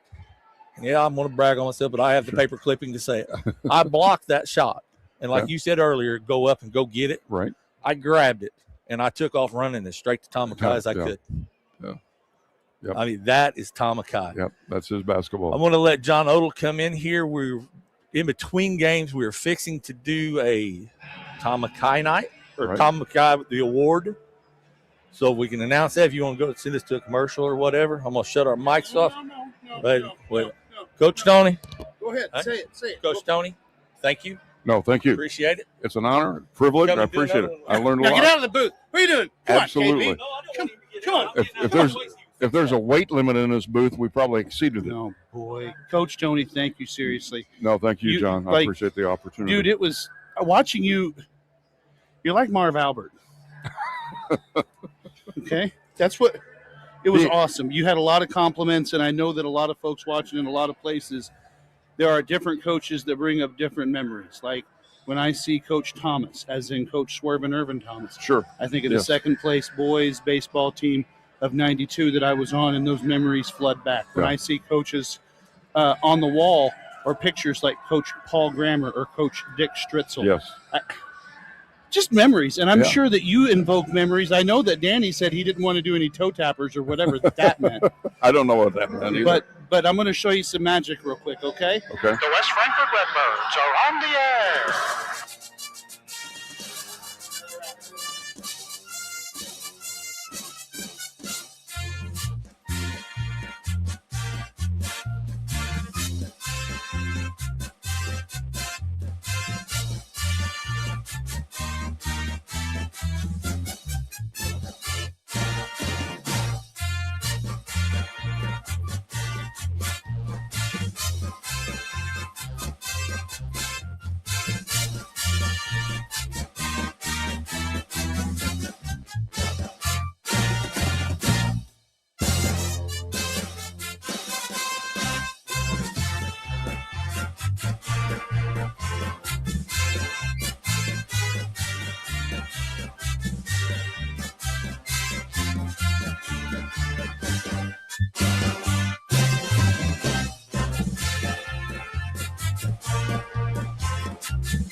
Welcome back to the Bird's Nest. This is Daniel Loeh. This is night 2 of the Midwinter Classic, and the Redbirds are coming out on the floor. Danny, I just want to make sure I can hear that. That we're sounding okay. These guys, you're going to have to get them up to speed, okay? There is a set of headphones that work right here. It won't work as in the microphone, but the headset will work. So whatever you guys need, as long as they stay square to this, we're going to be golden from here on out. Sounds great to me. It's all you. Get my programs ready. So we're all righty. We're getting ready for the Redbird game. Yeah, you're on. Come on, sit down, Jason. All right. Just Okay. Let him tell us what's up. Yeah, and yeah. So this is good enough distance from Can you hear him? Can you hear me, Big Low? Yeah, I can hear you right there. Yeah, that sounds great. We're getting ready. What we're doing here is we're waiting on another headset to come in. We had it ordered, but because yesterday was a holiday, it is running a little behind. Well, yeah. So, actually, but it's running ahead schedule because it wasn't supposed to be here till next week, but it's going to be here tomorrow. It's going to be here tomorrow. So me and Al, Friday night, whenever I have You're going to be in the camera. 2 people helping, 2 people commentating, He doesn't need to see that. we're going to have this figured out to where it's going to be great. He's loud. We've got the Cario Pilots coming into town. This is the first time we're going to see the Cario Pilots. You can put that on right there, but if y'all won't have one, so we'll have to communicate like that. Yeah. That's what you guys are going to have. I'll be able to hear you guys. You guys probably won't be able to hear me. But so I'm going to talk a little. I'll turn my volume down, and I'll talk a little louder. But the Cairo Pilots coming into town for the first night. We've got just a little bit of a pregame pre-recap, however you want to say it. Avoid my hillbilly voice right now. A little excited having a couple of these guys coming in. Very, very excited with these guys. Former teammates of mine. But the Thompsonville Tigers pull out a win against the Crab Orchard Trojans. Both teams, I talked to both coaches earlier this evening, and like I said, they're having a little sickness run through them. Had 3. Crab Orchard had 2 boys out, starters that were sick. Thompsonville had 1 starter that was sick. Definitely that time of year you're going to have that.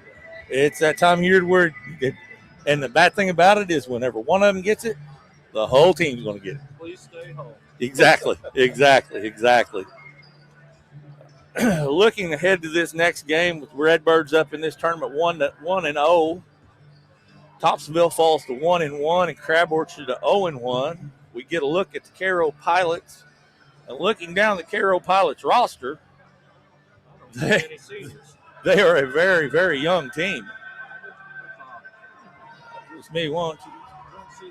We've got 6 juniors, 5 sophomores, and 3 freshmen. So we heard the other night that they have a young man tonight that's going to be pretty good. Yeah. There's a couple boys we'll have to watch for. We tried to get a hold of Coach Baldwin. He didn't get back with us, so we're going in a little blind with Cairo. So we will see on that.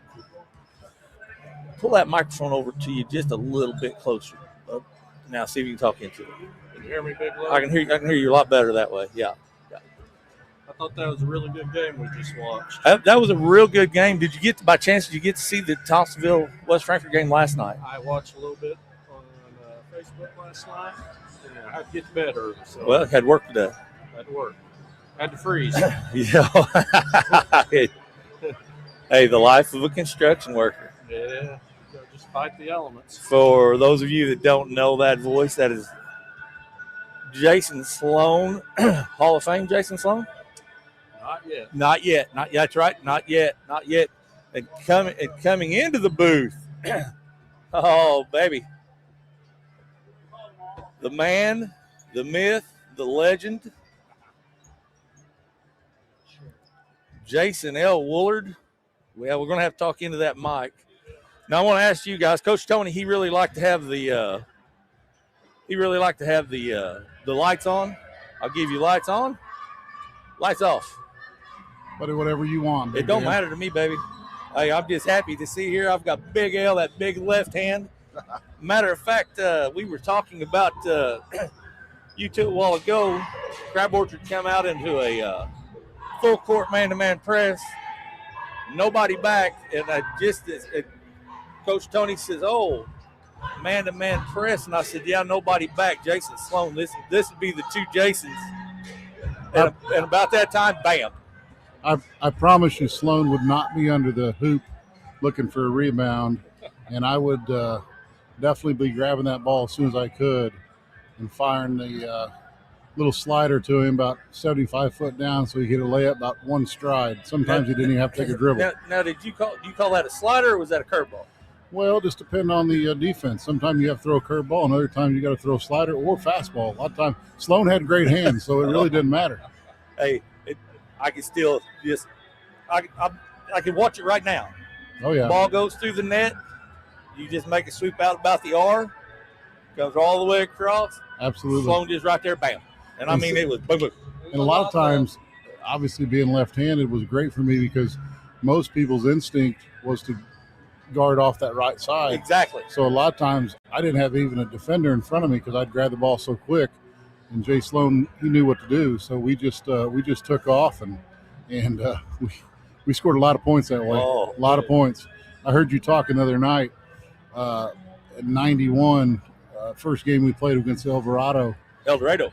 It was El Dorado. Okay. Yep, it was El Dorado. I still have the clipping in a scrapbook that my mom did for me. 103 to 73. Okay, it was 103 to 73. 103-73, and I'd say Jay Sloan had a pretty good handful of points that game. Oh, I guarantee you that. A lot of I tell fun. you what a lot of people don't know. Whenever you grab that ball off a rebound, I don't care if you rebounded it or if you grabbed it out of the net. I knew what you were getting ready to do. I wasn't sitting at the other end of the floor. I had to run 3/4 of the court every time. Oh, here we go. Wide receiver to get Here we that go. thing. Absolutely. Here we go. Here we go. Now, I had to run. I had to run. I knew it was going. Well, it was look in his eyes, El. But The look in your eyes. Oh yeah, I love it. Yeah. I wish I could still do it. I tell you, this is a great view up here, and I would love to see that pass from up here because I don't know if I've really spent much time in this booth. Obviously, spent a lot of time in this balcony, but to see the court from this perspective is a little different, and it's pretty cool. But my goal was to try to hit Jay Sloan in stride where he didn't even have to dribble. that'd probably be best. Well, to go in a little bit more about this booth. This is the Bruce A. Faisal, and I've talked to some people. I'll get your guys' opinion. I talked to you about it the other night at Bart's place. I am trying to get this renamed because they're missing one name. Absolutely. Okay? Mm-hmm. If you heard of Bruce A. Faisal, you heard Rick Westermeyer. Absolutely. Well, they call this the Bruce A. Faisal booth. I want to rename this the Bruce A. Faisal Rick Westermeyer Hall of Fame booth. No reason not to. No reason not to. Without Bruce, it wouldn't be no Rick. Without Rick, it wouldn't be Bruce. They kind of work together. So, obviously, great memories from those guys doing games. Obviously, we didn't get to hear them a ton because we're playing. But, I remember the years before and the years after when we could listen to Bruce and Rick. Like my grandpa. My grandpa went to one high school game I ever played in. Yeah. But whenever I would get home from a basketball game, I would get a butt chin. Well, why in the world did you do this? What? How do you know? Well, I was listening to Bruce and Rick. Oh yeah, Bruce and Rick said you was doing this. They'd give a pretty good description, and they were good at it too. Oh, just unreal. A lot of fun. No way, shape, or form could ever do something as great as they They did. loved what they did. Oh, It showed. Yeah. Well, it's like we said the other night. They were Redbirds, and it's one of those things. These boys right here, they might be mad at their coach right now. I mean, they're having a rough year. They're 4-14. Got a win last night. Yeah. Get a win tonight. We can be in the driver's seat of this Midwinter Classic, and that could change everything. Sure, a little momentum. But what these boys are going to realize, okay, is when you graduate, once a Redbird, always a Redbird. That's right. There's always going to be somebody that's going to come up to you. There's going to be a kid that's sitting in the stands tonight that watched him do something. Watched him shoot a three-pointer. Watch that big left hand come through. Might have watched it on a pitching mound. But he's always going to remember that. Mm-hmm. I watched Jason Sloan do this. I watched Jason L. Wollard do this. Absolutely. And these boys right now, I don't know if they realize it or not. I didn't realize it whenever I was in high school. I thought they were making fun of me. I had a young man come up to me and ask me for my autograph. I'm like, get out of here! You're crazy. It's something you don't think in high school. Well, these kids they definitely look up to you. I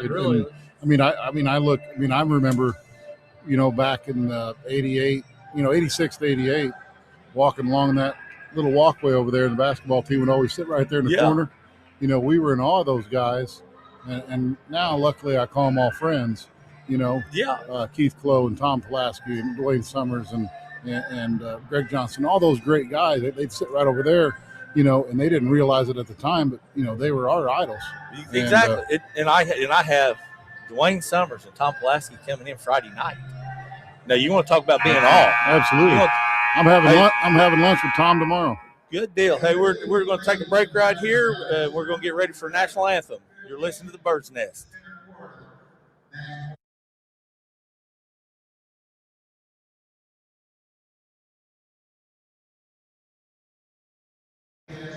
I'm sorry, we're back. I apologize. We're giving away the Tom McKay Award right now. We can talk a little bit about. I can hear him. You won't be able to. We'll listen to this. We can go back like quarter to quarter. You can do a quarter, I can do a quarter, something like that. He never received a paycheck. In Mr. McKay's memory, CHS recognizes people who gave their time and self-esteem to work and volunteer with the Redbird Athletic Program. This award is presented annually during this Midwinter Classic. This year's recipient is Tim Ritchie. Tim Ritchie with the Tom McKay Award tonight. I believe he might have shot a ball too, don't you think? I mean, that is a well-deserved award.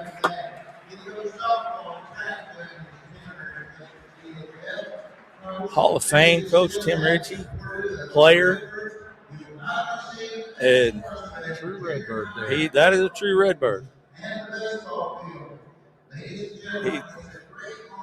Think about all them points he scored when there wasn't a three-pointer. And there wasn't a three-pointer. Yes. But I'll tell you a quick story about Tim Ritchie.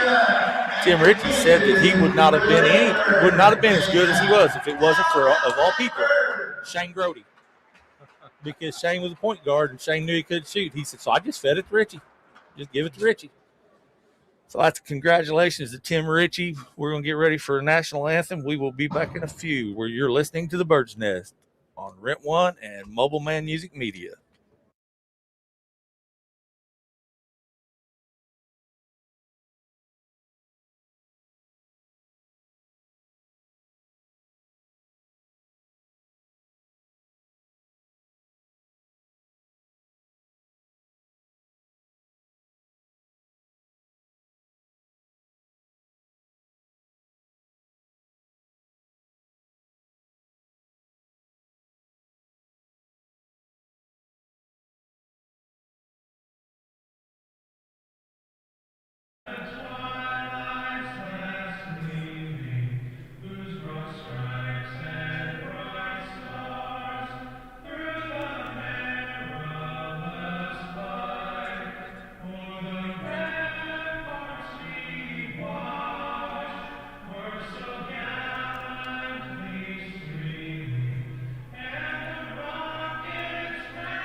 Here we are in the second round of the second game, and it features the Pilots of Cairo High School and our own West Frankfort Redbirds. Well, mark down the starting lineups for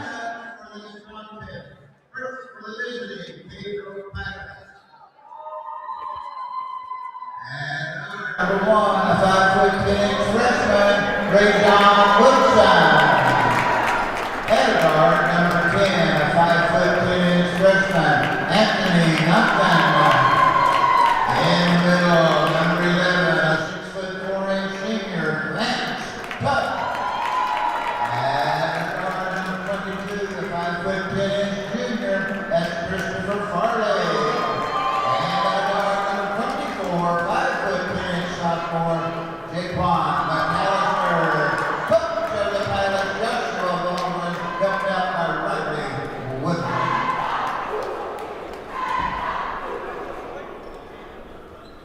I just wondered what you did.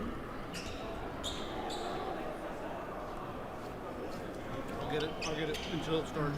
Yeah, okay. That'd be all right with me. All right.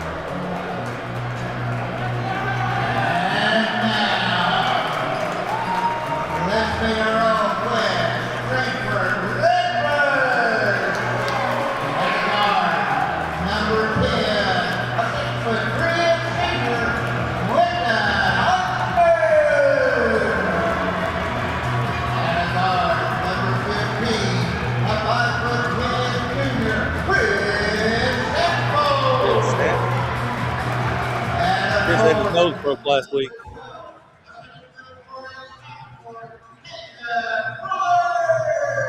Even Wollard, 26. Yeah, spells it different though. They all do. Cannon Cass, that's Kelly Nicholson's nephew. Gotcha. Cannon Cass, Kelly Nicholson's nephew. Okay.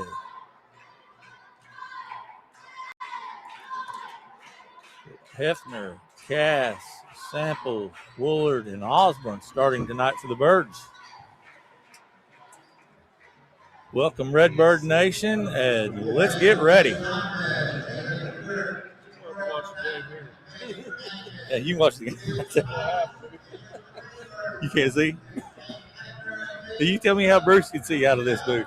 Well, as short as he was. He probably had to have a little bit of a higher seat. That or he stood up. He probably stood up. Maybe Rick helped him. Yeah. Here we go, and the Birds take the tip off. Samples bringing the ball up. Get across half line. Running a 2-3 zone. Pilots are. Gotta make sure he gets some movement.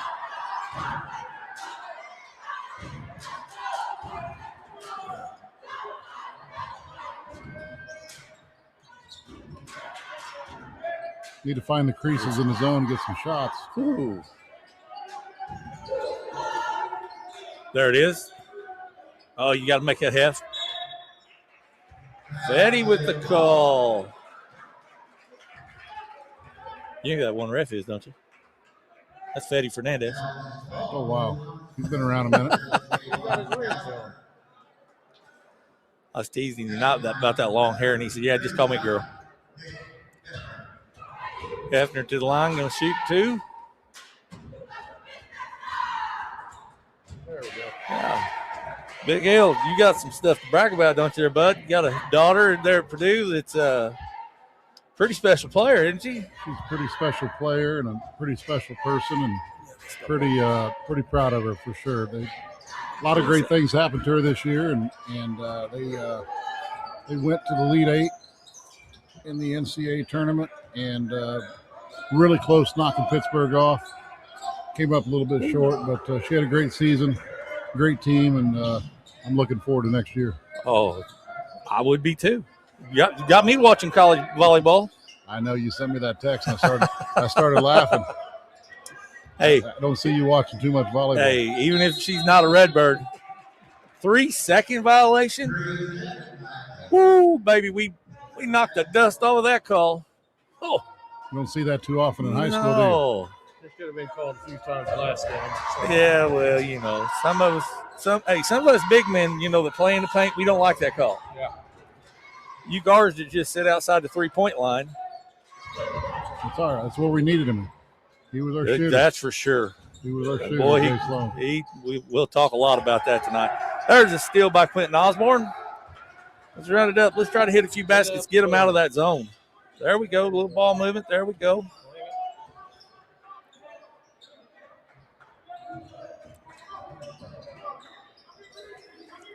There we go. Need to pop it in a couple times. Hopefully get an outside shot. Start get him to sag in. See, now next year at this time, that you won't be able to do this that very much next year because we're going to have shot clock. They're bringing shot clock in next year. Good. I think that's needed in high school. Yeah, I kind of like that old school. Remember the Kurt Reed days? Score would be 14-5. I don't like that. I like scoring. There it is. Now, oh, come on, Nick, you have to. He blocked his own shot off the bottom of the rim.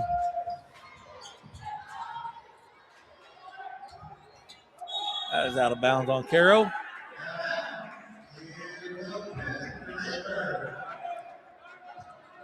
I think if Frankfort keeps moving the ball around the perimeter, pops it in a couple times, gets those guys to sag in, hopefully get a layup here and there, can open up that shot on the outside, hopefully knock down a couple threes. Hopefully that we're on. Frank, I've watched them here, and we can get a little cold at times from outside. You get out of the lane, Quentin, he's going to call it again on you.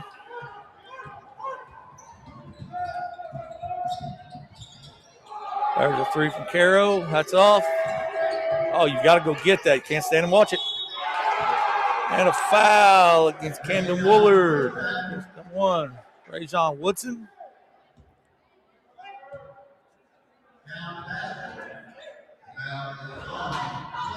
You got back to your daughter there, Big L. Second team All-American, first team Big Ten. Yeah, she had quite a few accolades this year. Obviously, I would say if you asked her, the one she's most proud of is just getting the team to the Elite Eight. Yeah. But obviously, the second team All-American is a wonderful honor. First team unanimous All Big Ten, Midwest Region Player of the Year. Like she said, she piled up some accolades and she had a great season. She stayed healthy. And she helped her team win. Absolutely. I mean, she's a great teammate. There's Cannon Cass with a nice that was nice passing right there. They moved the ball well right there. I think she enjoys being a teammate more than she likes the spotlight on her. So that's the beautiful thing about her. And There we go. Yeah, that's fun to watch. Need to move the ball right here. Get a bucket. I saw a lot of leadership out of it. A lot of leadership. You're exactly right, Chris. You got to watch that pass with their length. I'd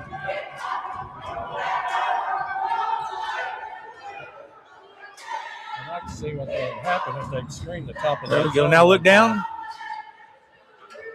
He missed cats down low.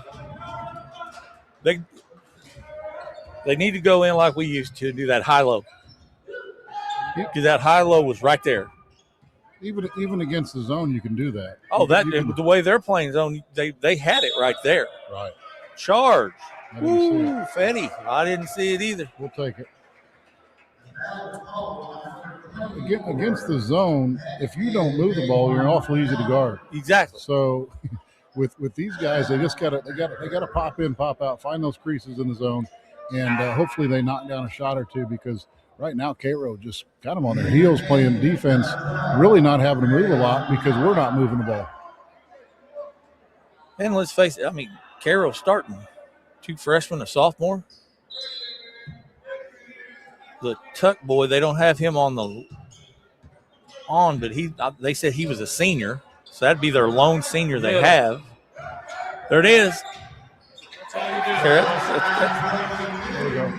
That was as close to textbook as you could get that one there. That'll work. And it should be there all night till they come out of that zone.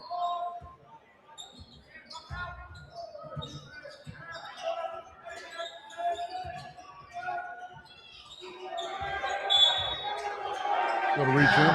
Yep. 11 was it.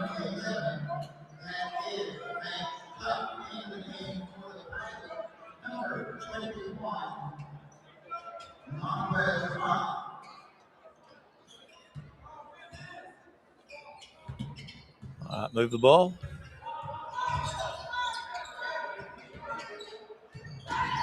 There you go. We got Parker Allen into the game. There's Wollard with 3.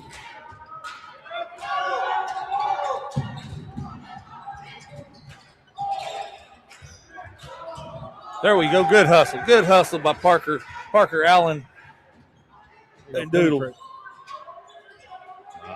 Oh, he walked. Steal by Cairo.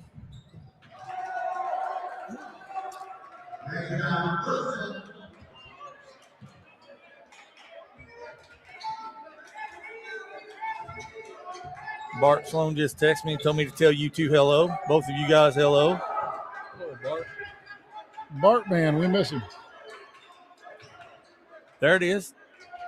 Oh, you got to make that.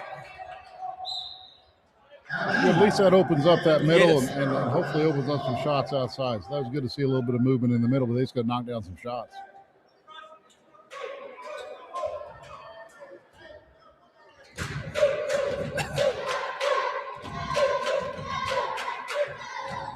Got about half the cheering section filled tonight, so that's not too bad. Got the Redbird down there. Believe it or not, that's actually a really nice cheering section. Good crowd. It's a decent crowd for here.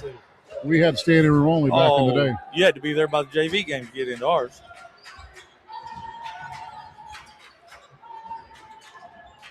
Stop. Rebound by Woolard. Said he's on the line. Back to Cairo. Yeah, I was talking to the principal, Mr. Hill, here before the game started this evening. And he asked me, he said, have you ever seen this gym full? I said, every Friday and Saturday night back in the 80s, 90s. Absolutely. It was an event. Nice rebound by Woolard. There we go. Move the ball. Bust that, Parker. Passed up an open 3. He does. He passes up quite a few. There it is again. I think that's when you could have used the bounce pass. Yep. I'll agree.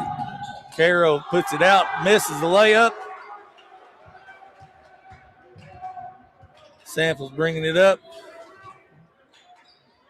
Over to Parker Allen off the back iron. Quentin Osborne with a nice rebound. Saves it. Quentin Osborne with a 3. Short. Over the back. Over the back against Campbell Woolard. That's funny. if you remember, you might know. Obviously, my son's name is Camden Wollard, but his is with a K, and obviously 102L. So I giggle every time you say it. And he's actually, I believe, he's listening from. He's tuned in with us from Florida. Good deal. Good deal. Big shout out to Cam, and I think Kenna may even be listening. I told her to tune in, so good deal. Hopefully she's making a little bit of time to check us out. She's probably in the gym. Yeah, she was there earlier. Hopefully she's resting a little bit, got those legs up. They just started back this week, some light workouts the next 8 weeks.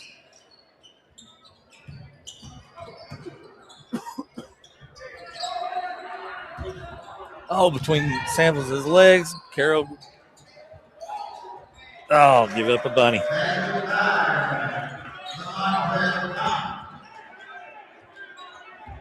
Yeah, well, they're not on pace to score 103. But. No, that's for sure. I don't think we're on pace to score 103 with both teams combined. It's a little different brand of basketball than we played. I mean, I think Coach Lee, he struggled a little bit with letting us run, but I think once he saw what we could do, he didn't have a problem with it, as long as we played defense. But I'd like to see these guys score a little bit. Need to look for their shot, need to drive, penetrate. There you go. There you go. There's Parker Allen with a 2. Put the Birds up by 1. Under 12 seconds left in the first quarter. Got to play good D right there. Long 3. Oh. It's Anthony Duncan with a 3. Oh, Quentin Osborne banks a 3 in at the end of the first to put the Birds up 11-10. Whatever works, hey, right? Hey, we'll take it. We will take it. whatever works. It's still count. Woo. Good stuff. John Odle, if you can hear me, we need to have a replay on that one. There it is. Yep, right there. That boy, John. John's doing a great job with the Bird's Nest. Big shout out to John. I love to see the excitement for West Frankfort Redbirds sports. Obviously, anytime they're on the air, I try to tune in when I can, and it's always good to see them spending their time trying to spread the word about the Bird's Nest and just West Frankfort athletics.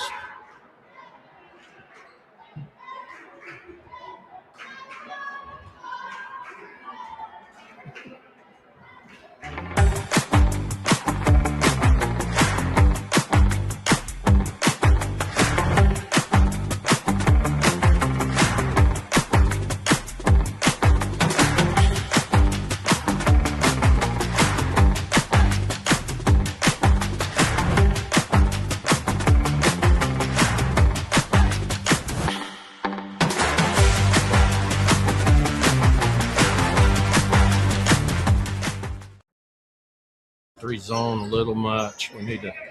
Okay, now you can say that again, Jake. So he's on a commercial. We're back. We're back. You know what you're gonna get when you get a K-roll team. They're gonna be a little bit quicker than you.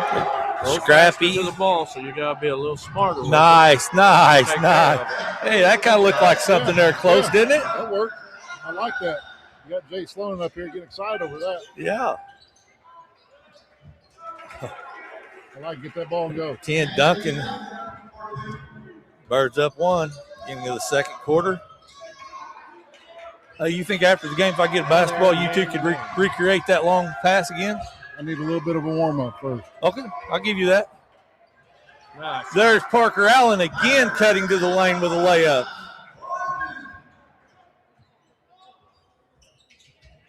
A little more, they came out this quarter, a little more intensity, moving the ball a little bit more, spacing well, being a little more aggressive. I like to see it. There you go.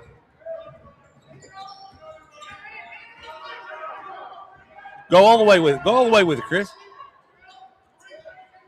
Chris doesn't look for his shot enough. A lot of control there. Oh. Yeah, Chris, I agree with you, but from that ref's angle, it looked like you looked like you was pushing him.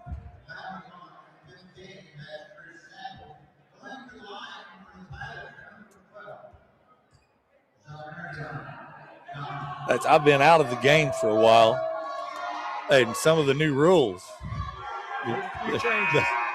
They had the bonus up the other night, and I'm like, well, here's a 1-and-1. And Don Odle looks at me and he goes, 1-and-1. They don't shoot 1-and-1s anymore. They don't shoot 1-and-1. No more 1-and-1. After the fourth foul, it's double bonus each quarter, and each quarter resets.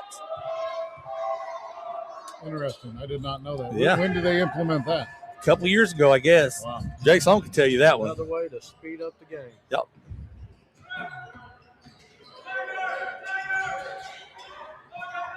We've got Peyton Allen into the game. Looks like we've got both Allens in the game right now, Peyton and Parker. They're switched up to man-to-man now. We'll try to do us a little something different. Let's see. Get into our offense. We got Nick Hefner back in. Quentin Osborne. There it is. There it is. There you go. Nice. Attaboy, Park. Quentin, attaboy. That's exactly what you need to do against teams like this that are overly aggressive. You get the ball down there deep, give them a shot fake or two. 9 out of 10 times they're going to get in the air. They're going to get in the air, and you go up and you're going to get hammered and hopefully make one, or you're going to get a couple shots. All right, knock down the first one, put the Birds up 4. Are we aware, number 10 over there by the coach? He's coming out. No. They better be. They better have their head up. Yep. Eyes open.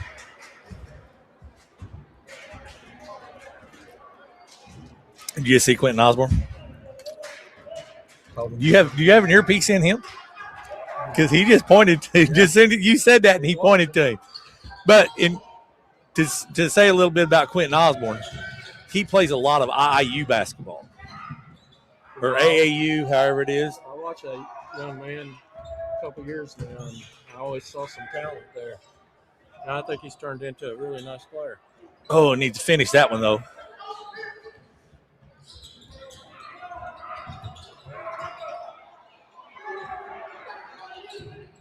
You hate to be stereotypical, but that right there was a typical Cairo shot. Instead of going straight up with it, got to try that razzle-dazzle. A little flair. You know, got to have that flair. Welcome to the circus. Boy, some of the Cairo teams back in the day. Whew. They were tough, boy. They were tough. Tyrone Nesby, Kerwin Lowe. Very, very good teams. There's a 3 short. Got to get back. Have to get back. He traveled. The coach is going to call a timeout here. Uh-oh. He's looking like he was. Yeah, he's stagnant on the offensive end. We need a little more. You might want to take your jersey off there, young man. Take your warm-up off. I was watching the girls' college game this weekend. They went to put a girl in. She forgot to put her uniform on. What she have on? She just had a T-shirt on. She didn't put her top on.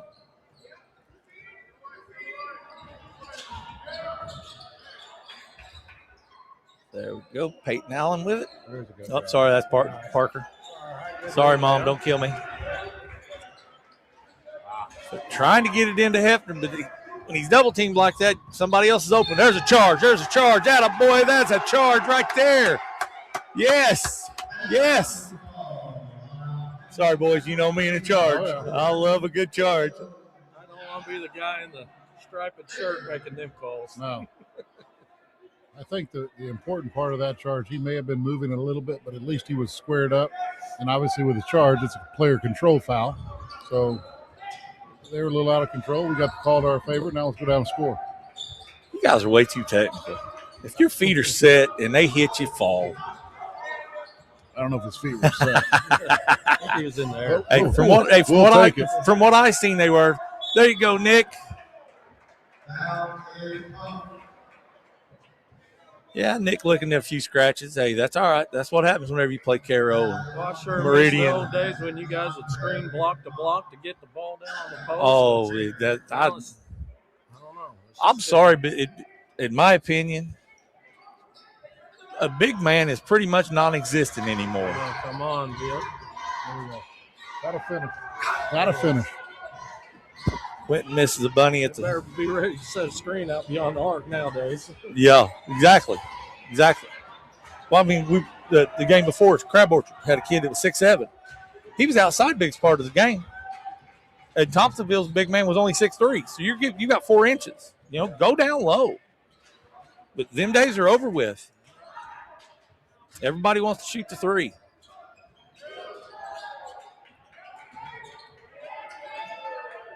There we go. That's money right there. That's money. That's Peyton Allen with a big 3.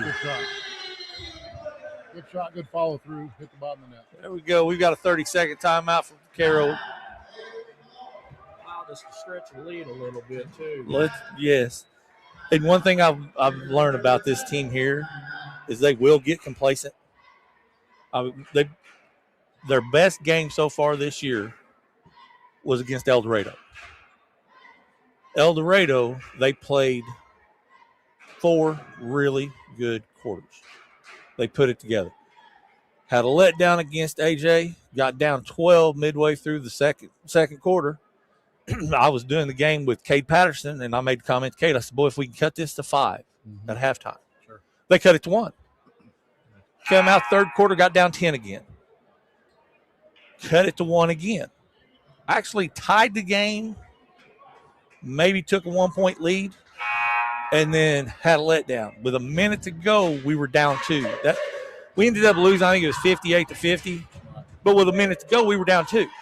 And we had to foul. Well, basketball, as you know, is a game of momentum. So you go on runs and momentum and runs. Momentum and runs. Yeah, and you just hope to have a chance last minute with the chance to take a lead. If you can do it, grab yourself a W. But those type of games will make you better too. Exactly, and just like Coach Toney and I was talking earlier, back before this 5 foul rule where you was a double bonus, you could get that 1-and-1. That kid might miss front end of that 1-and-1. Absolutely. Nice play by Quentin Osborne. Nice play by Quentin Osborne to block it off the Pilot legs. Good defensive footwork. He opened that. Got Cannon Cass coming in for Parker Allen. Going to give Parker a little bit of a blow. With only playing 8 players, you kind of got to – that's a lonely bench, as Norman Dale would say. It's a lonely bench. You don't want to get in foul trouble. Yeah. Oh, come on, Doodle. That's all right. Be doing that.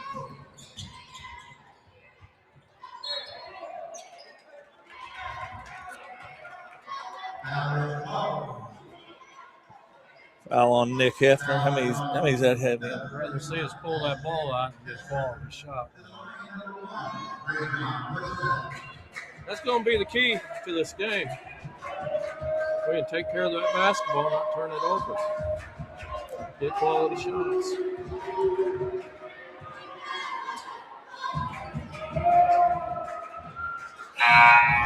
All right, Cairo with a free throw. That's Rajon Woodson to the line for Cairo. We've got a chance in these next 3 minutes to take a little control going into halftime. We've got to be a little bit better taking care of the ball and penetrate that lane, kick that thing out for a shot, box out, and hopefully get a rebound. It looks like Carroll's in a 3-quarter court 2-2-1. There it is.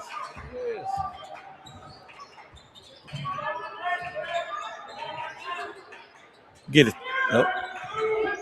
Got to move. Nick Heft, yeah, they're just standing around watching one another right now. Team like Cairo with its and you aggressive. cannot take a one dribble and pick your ball up. They done that a lot last night. They would take one dribble and pick the ball up. There you go. Oh, go up with that, Cass. Nice shot by Quentin Osborne. Cannon Cass part. Throws to Quentin Osborne. There you go. There. Oh, we about seen the dunk right there, boys. Nick Hefner with a smart move, blocks him off. Ball go out of bounds. Good hustle play. Tell you what, you can learn some things from being up here too. Yes, you can. You can see the court a little bit better and see where those opening spots are. Maybe we can go give Coach a little bit of info at halftime. Oh, wow. Nice. An athletic move. He is athletic.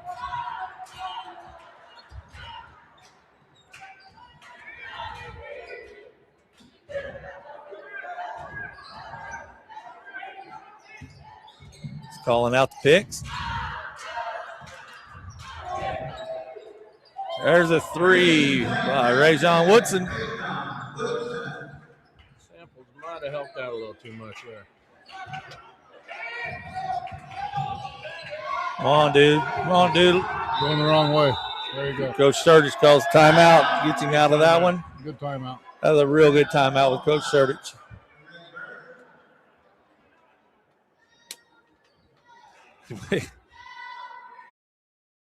When you require dependable auto body repair, call the professionals at Gandy's Body Shop in West Frankfort. For 50 years and 3 generations, Gandy's has been the body shop you can trust. Dings, frame repair, and everything in between, our certified technicians have the experience to restore your vehicle using current techniques and tools, including Exalta paint. At Gandy's, the customer always comes first, and quality is always important. Call us today for your free estimate. Gandy's Body Shop, West Frankfort, Illinois, celebrating 50 years. There's bars on those gym windows and stuff down there, wasn't there? Yeah. Tell you what, I drove through Cairo for the first time in a long time last year. That is a shell of what it looked like before. Oh, I done some work down there a couple years ago. Nick Hefner with a nice little baseline jumper. Like I said, we got a chance to hopefully get about a 10-point lead going in the half. Oh, gets the roll. Oh, look who's coming up, a smiling, visiting us up here at the Bird's Nest.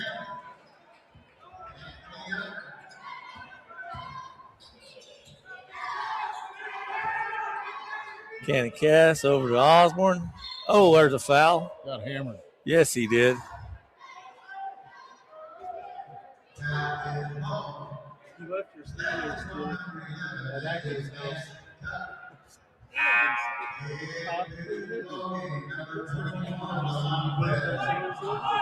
Okay, we got Monquez Vaughn into the ball game for the Pilots. Come on, boys. Let's go into halftime with a little cushion. Yeah, let's get oh, right there. Go up strong, Nick. And one. All right. That's the way. They're beautiful play. Side's been open twice, we've seen. Nice little back screen.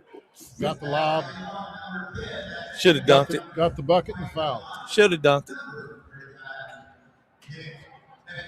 Get the big man three. A little bit of size, no one. Yeah. Oh, missed it. Nick 6'5".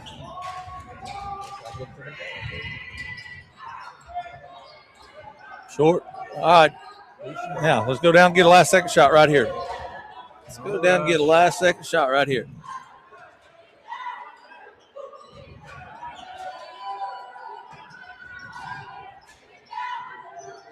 Three by Allen. We'll take that too. Peyton Allen with another three. Soft. There we go. There you go, Nick. Nice. There you go, Nick Hefner. There you go. Be strong with the ball. All right, with 17 seconds left. Now you can take your time. All the way. Oh, get that roll. Oh, come on, Cannon. Right through his hands. Call the foul. 1.7 left. Who did they call that on? I don't think that's the way Coach wanted that. No. Call that foul on Samples. I got to be Samples is second.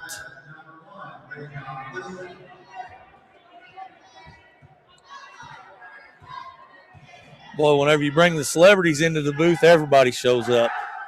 We should have about 100, 200 different views tonight, probably. Well, I'd hope so. We may be pushing. We're probably in triple digits. This is good. This is good stuff right here. They probably tuned in real quick, listened to us, and they suck. I need to get off there. Yeah, I ain't listening to them three idiots. I got 10-point lead. We never started the clock. Yeah, we never started the clock. Hey, that was a Tamakai clock there. Yes, it was. All right, at half, the Redbirds 30, Cario Pilots 20. We will be back shortly. You're listening to the Bird's Nest. I'm Daniel Loeh. I've got Jason Sloan, Jason L. Wollard. Listen to the Bird's Nest on Rent One by Mobile Man Music Media.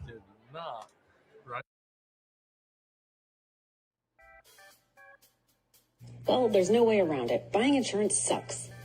But borrowing your kid's bike to get to work after you've totaled your car, or having to move back in with your parents after a house fire because you didn't have insurance, that would suck even worse. Those just aren't real options.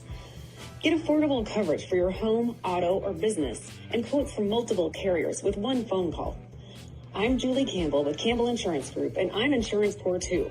Call us today. We understand. It's 618-993-0093. Egyptian Exterminating, this is Melissa. I think I have bed bugs. I don't know how this happened. I keep a clean house. I'm so embarrassed. There's a misconception about bed bugs, that if I keep a clean house, I won't get them.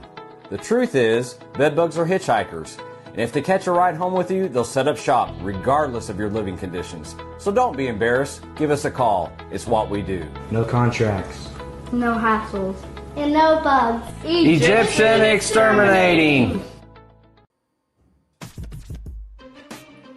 Insurance is a proud sponsor of Redbird Athletics. Serving West Frankfort since 1925, we provide auto, home, business, life, and health insurance. Howell Insurance partners with Auto Insurance Company to handle insurance the right way, the human way. Call Ryan, Jessica, or Susan Patton at 937-4000.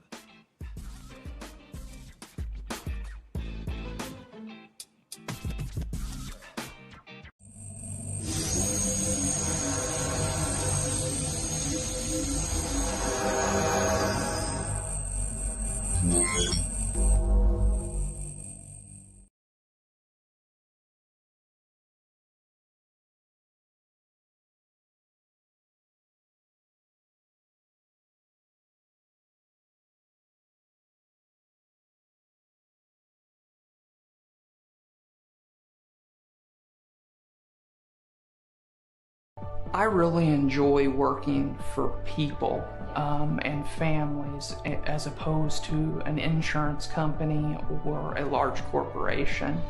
And to me, I get much more satisfaction from meeting someone, talking to them, trying to understand what they're going through, and then helping them through a very dark time.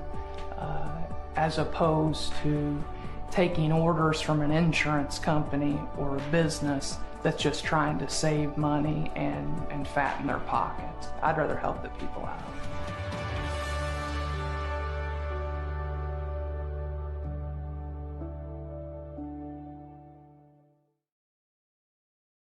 Majestic Flag Store is the source for all your flag needs. We have thousands of flags to choose from. Military, U.S., state, country, and custom flags. Hats, lapel pins, and stickers. All of our U.S. flags and flagpoles are made in America. Majestic is the Tri-State's largest supplier of flags and flagpoles, residential or commercial. Professional installation and repair available. Majestic Janitorial Supply and Flag Store, located next to Harbor Freight in Marion, Illinois, or online at majesticflagstore.com.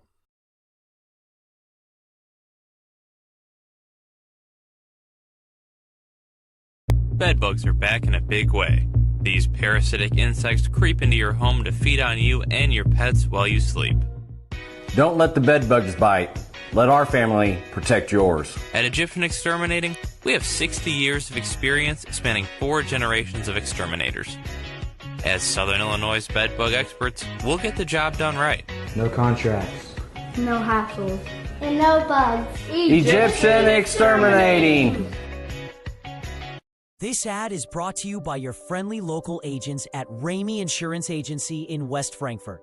If you're tired of high premiums and slow service from your current agent, it's time to make a move. At Ramey Insurance, we shop multiple top-rated carriers to get you better protection and better prices on coverages that matter most. Auto, home, business, life, and health insurance.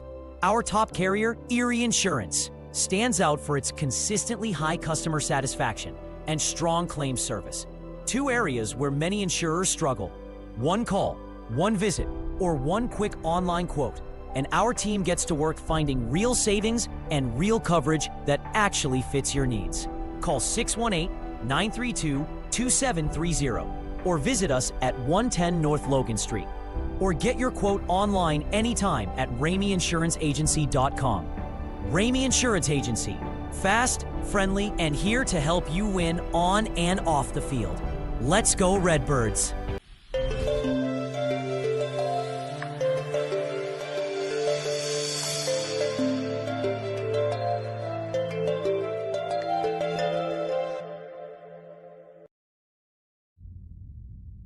No, do not put those French fries into your mouth. Instead, put them directly inside your Quarter Pounder, where they belong.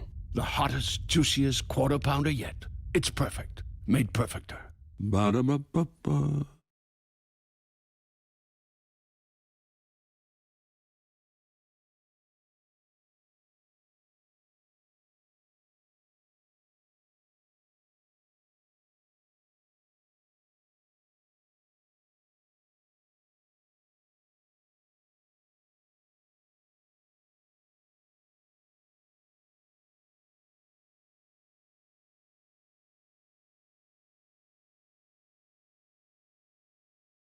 This ad is brought to you by your friendly local agents at Ramey Insurance Agency in West Frankfort.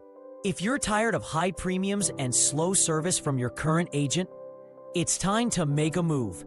At Ramey Insurance, we shop multiple top-rated carriers to get you better protection and better prices on coverages that matter most.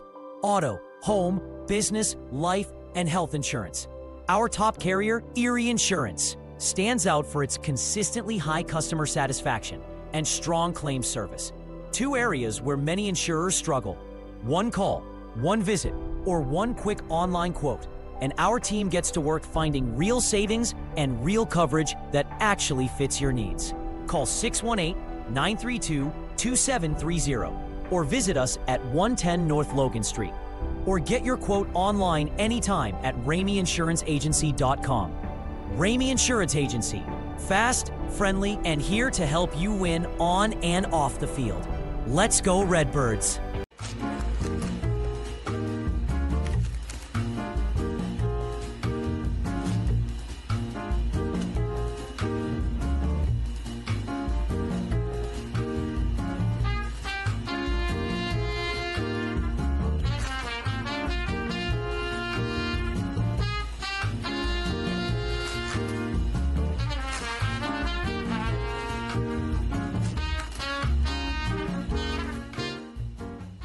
You're watching my dad and the bird's nest on the legendary WGGH.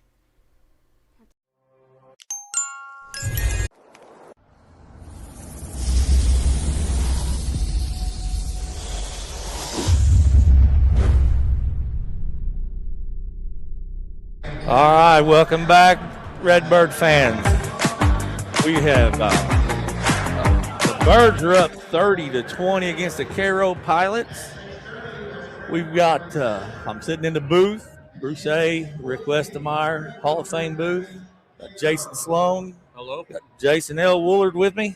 Yes, sir, Daniel. All right, boys, what do you think about the first half of the Redbirds? I think they moved the ball better. Obviously, they got 30 points on the scoreboard. That's a little higher than I've seen in the past, so it's nice to see them score. A team like Cairo that gets over-aggressive, I think they got to continue to move the ball. I think they need to work on some back cuts, get the ball down low, pop it out. Obviously, got to hit some shots, but I think just keep the intensity up. I think the first quarter they came out a little slow, But the second quarter, they picked it up, looked like a little bit more intensity. So it was good to see, and they finished off that second quarter into the half on a good note. 10-point lead. Let's try to extend it moving forward. I feel the same about that. We talked about it earlier that it's going to be a game of runs, and I think what it's going to boil down to is coach for Frankfort making the right timeout calls to break up the runs, and hopefully we can maintain the momentum. We all know what can happen real fast. Oh, anytime you play Cairo. I believe it's the matter if we can break a run or not, or keep them from getting on a 6 or 8 point run. And we'll be in this. We'll have a shot to win this game. Oh, boy. We've got 16 minutes left. In the first game, the Thompsonville Tigers beat the Crab Orchard Trojans, put Thompsonville at 1-1 in the tournament. Crab Orchard falls to 0-1. Crab Orchard will play Cairo tomorrow night in the only boys game. And then, depending on where they go, we will have Cairo and Thompsonville to start Friday night off, and then it would be West Frankfort and Crab Orchard possibly for a tournament title. Looks like they're back in their 2-3 zone. Or is this a 3-2? 1-2-2. Looks like 1-2-2. 1-2-2. They've shown us 3 different looks so far. Yes. Apparently the Cairo coach really likes his zone. Gotta make sure you don't line up with the top. Crab Orchard came out in the zone earlier, and Kevin Toney said, I have to say that word. 3-second call again. Well, you don't want to be camping right now. It's cold out. Whew. Twice we've had that call against us tonight. Boys, you've got to get out of the lane. Staying in the campfire down there in Lane, aren't they, Jay Sloan? I didn't see a fire down there. They need a fire, do they? They need to light a fire up right here. Yeah, they do. Oh, he missed him. Share the ball. There it is. Oh, if he'd just turned around, he would have had Cannon Cass on the back. See how the bottom is wide open. Quinn Osborne for 3, no good. Gets his own rebound. There we go. Wollard into Hefner. Nice kick out right there. Got to look for their shots. There you go. Hefner, go up strong with it. There we go. Nice. That was nice. That's what you can do against the zone. You pop it in, pop it out, and you're going to have those easy shots from now and then. A lot of people think that's you got to shoot threes to break up the zone. That's not the case. No. Pound it inside and you bring any team out of the zone if you did that. Absolutely. He'll be back to that man-to-man before too long. You hit a couple of those threes. Keep going inside against them and be able to. There we go. There's a long 3. Camden Wollard with a C and a 1 and 2 O's.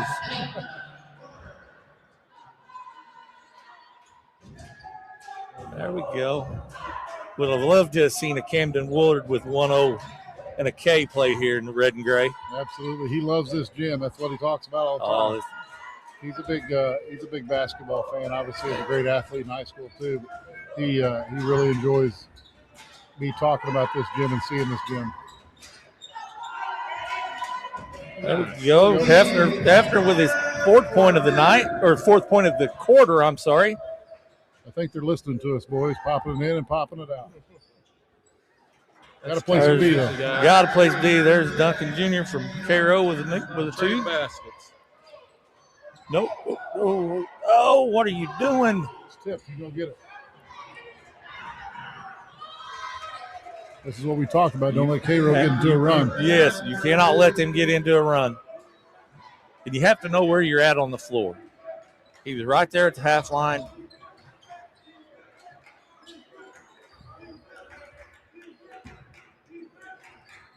Well, El, the first, whenever you was inducted into the Hall of Fame here a couple years ago, was that the first time that your kids got to see this gym? First time they were in it. Let's say it's the first time they saw it live action in it. I did bring them by one time when Coach Toney was the high school coach when they were young. Okay. And he was here, and he let the kids come in, check out the gym. So they saw it like on a Saturday morning with no one here. But Euro step by Osborne. Nice move. Yes, that was the first live action they saw with people here, so they loved it. Little carry right there. Yes, it was. Didn't call it. Gonna have Kenny Cass on the floor.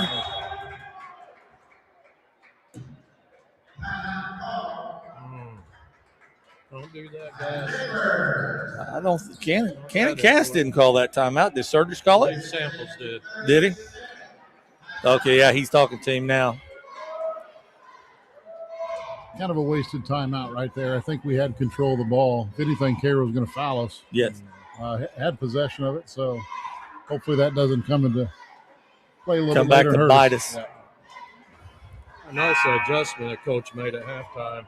He's got Quentin bringing that ball up quite a bit. It's kind of putting him in every play, so I think that's been a good adjustment. He needs to touch the ball.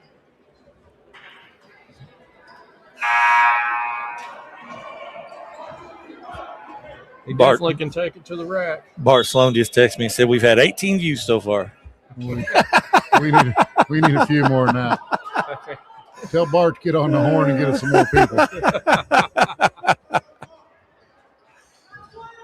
Hey, that's 15 more than I had last night. Clear out.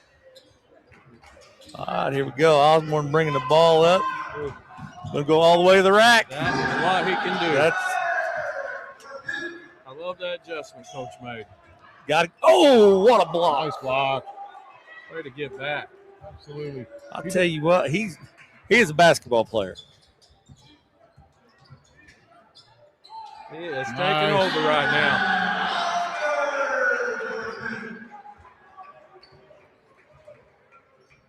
Gotta love a kid with confidence. Oh, there's one thing about him, he's not afraid. We've opened up a 17-point lead. Little air ball from now. This is one of these games that the Redbirds need, but they just don't take your foot off the gas. I'm sorry, yes, it might sound unsportsmanlike, but hey, we're 4-14. Step on their neck, right? Yes, we need to just throttle them right now. There we go. Nice job. Nick stayed with the play. Nick Hefner stayed with it. Strong.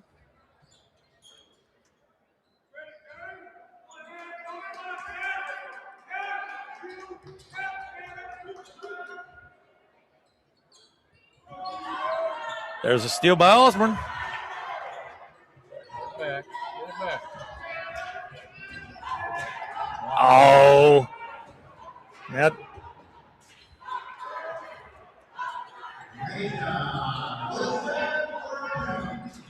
get the ball in bounds. All right, now bring it up.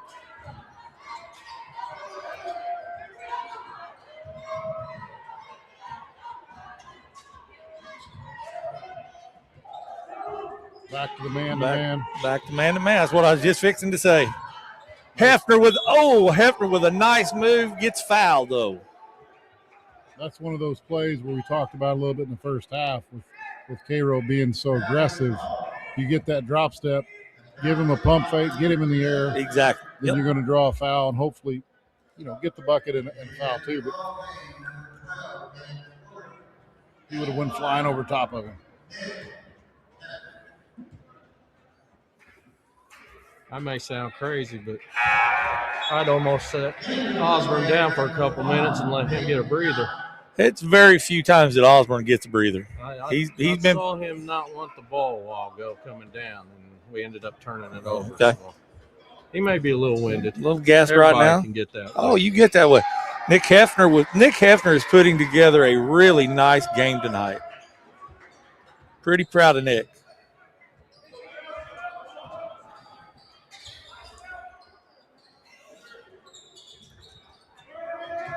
Long shots create long rebounds. Got to box out even on threes.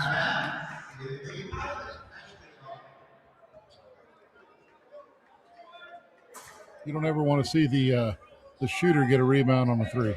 Exactly.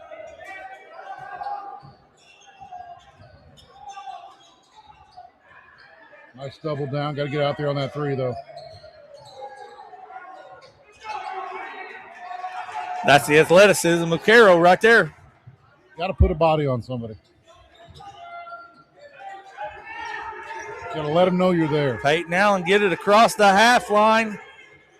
Barely got it across. Now we're going to double team and throw it away. Come on, boys. Settle down. This is where they've took their foot off the gas.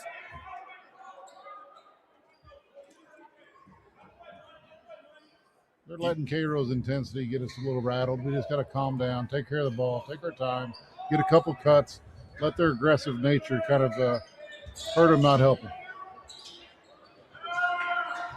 Osborne with a rebound.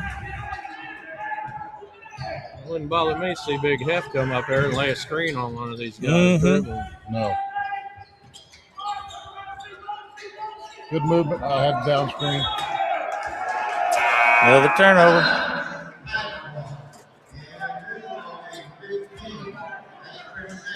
Luckily, Cairo is not scoring off these turnovers, so we're still keeping that 17-point lead. But it would be nice to extend this lead and stop turning the ball over. Need to get a stop right here. Parker Allen in for Peyton.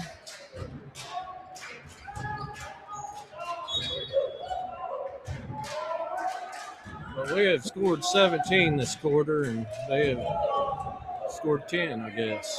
Yeah.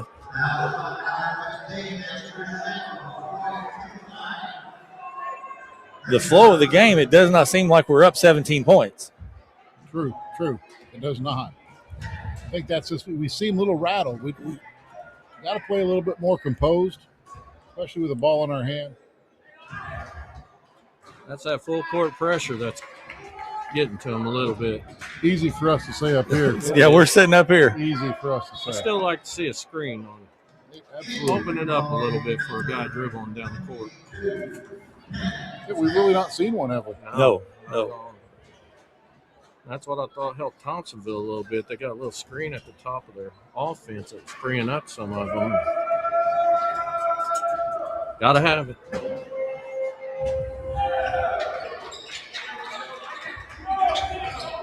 Let's take care of the ball this possession. What do they call it? Motion offenses? Only motion I ever knew was the flex. Yeah, that's right. That's right. That's what I was doing game last night with Kelly. And she says, what are they doing? She said, it's kind of a small version of flex. She goes, but they're not flexing. There's a bunch of versions out Here there. we go, Quentin Osborne. There. And one. Oh, he didn't get the call. He didn't get the call. Get back. Too easy, gentlemen. Too easy. Way too easy. There you go. Ooh. Just stick around for that screen right there. Yeah. Moved a little fast.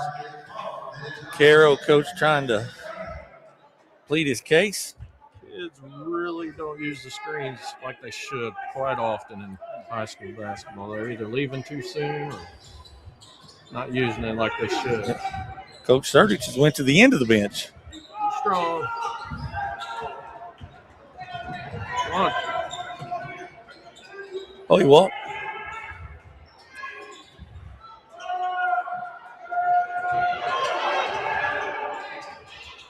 Well, you got to get a butt in him before you get that call. There you go. There you go. 20 seconds left in the third quarter. Get one. Let's get one, boys. Need that screen. What's this guy doing? Come on. Nobody guarding him. Nobody tucked down in the corner. Gotta help your teammates. You got to recognize when you're getting doubled, somebody's open. Old play I seen at John A. Oh, he thought about it. Oh, terrible pass. Got away with it. Nick Hefner goes up again, gets fouled the second time around. Stay with it. We've scored 19 points this quarter, but it feels like the last few minutes we've been just struggling to get one in the hoop. Yes. Yeah, that's them runs we're talking about. Yeah, absolutely. Oh. Got to get your legs in it. A little tired towards the end of the third. You got to get your legs in it. This boy's just a junior? Yes. I'm impressed tonight with him.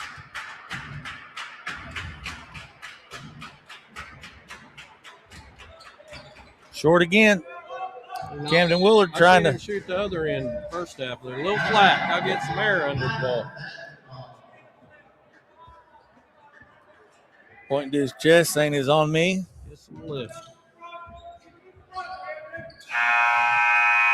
And at the end of the third quarter, it's your West Frankfort Redbirds 49, Cario Pilots 34. You're listening to the Bird's Nest, powered by Ren 1 and Mobile Man Media.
And we're back.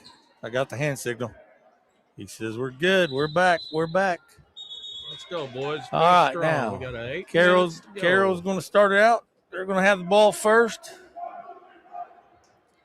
Mark Sloan says that Jay Sloan and I need to speak up a little bit, so we're gonna suck on this microphone a little bit. There you go. See if you can hear us, Bart. See, you guys kiss a little bit. This Well, is we're a sharing it. $5,000 microphone here. Yeah, we're sharing it like a drink at the pub.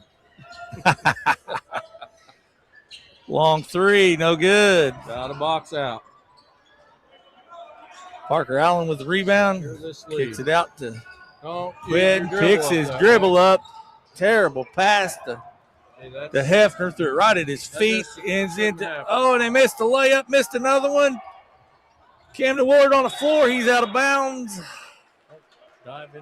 Good Lord, let's go. I think Coach's message after that quarter should have been to the boys, hey, let's go out and win this quarter. Keep this 15-point lead. And I think if they can do that, concentrate on take care of the ball. Got to take care of the ball this quarter. Go all the way. You had nobody pick you up.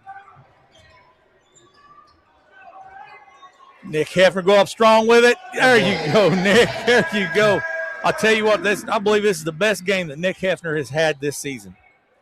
Good to see. Good to see all the big kids. I don't know if you guys have been trying to put any check marks down for player of the game yet. I've got a war going on between a couple. Exactly. Just a little heads up, I give Quentin Osborne the player of the game last night. I'm going to tell you that without that big boy in the middle tonight, they may have been in a little bit of trouble. Hefner has really played a nice game. I mean, a real nice game. His mom and dad sitting over there in the corner. Big beard. That's mom and dad over there. Gotcha. Goes Bobby Whittington, a host. That arm out there. Little push off. See Bobby Whittington as a host taking some Papa John's pizzas over to the Cario Pilots.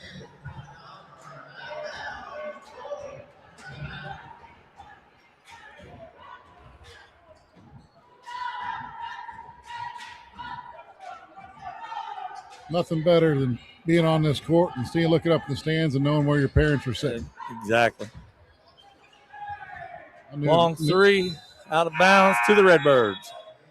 I knew where your mom and dad were, Danny, because I could hear them. You could always hear my mom. That's a guaranteed. You knew where she was at all times. Yeah, it's funny how they always keep the same spots. Is somebody tuning in? It's Cairo. Another offensive foul. Oh, he stepped out of bounds. One way to watch the game.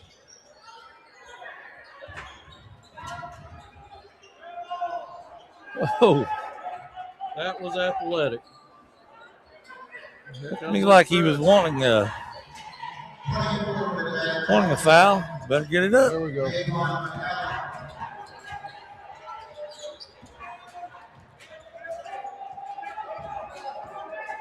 Nice.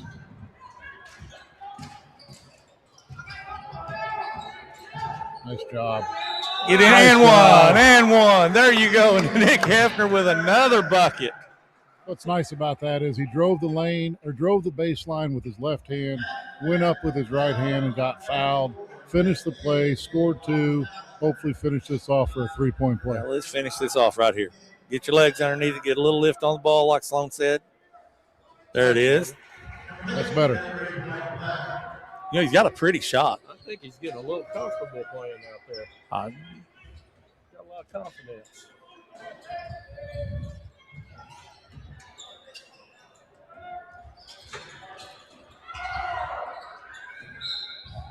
I'll tell you what, Quentin Osborne is everywhere. I mean, he is everywhere.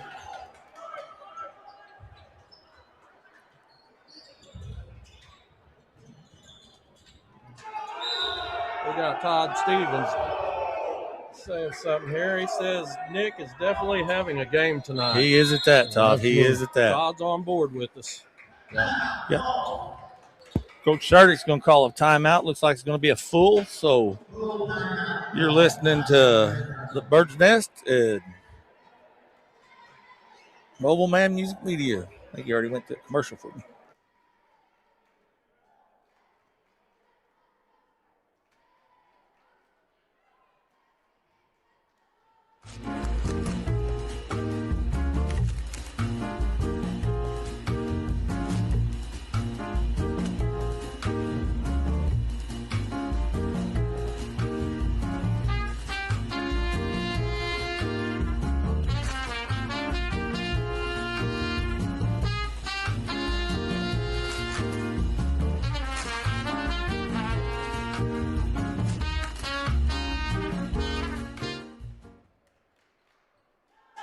We're back. Look at this screenshot right here, boys. Look at there. That's a good-looking crew all in right there. there. Good-looking crew. Good-looking right duo. We got Jason Sloan and Jason L. Wollard in the booth with me tonight.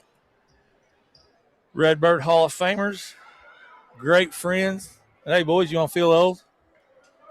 I already do. This is our 35th anniversary of us winning the first Redbird team to ever win the Midwinter Classic. 1991, correct? 1990. Nice job. Yep. You remember who we beat? Cesar Valier, I believe. Valier. That's old, but I got a birthday coming up in another week. 53? 53. Oh. Ah. Boy, you look good, though, Jay Sloan. Hey, I appreciate it, Bob. Yeah, I'll be 52 the end of February. L's the baby of the group right now. I am. Yep. 50 is not the new 40, though, I tell you that. Throw that ball away, boys. Oh, and he has a no call. Woo. Coach is looking for a foul. He is he's not real happy. I don't blame the Carroll coaches on that. He had a hold of everything but the ball, it looked like. Yeah, he did. Now we don't need a replay on that one. We're Carroll's fixing to get a technical because got an assistant coach off the bench.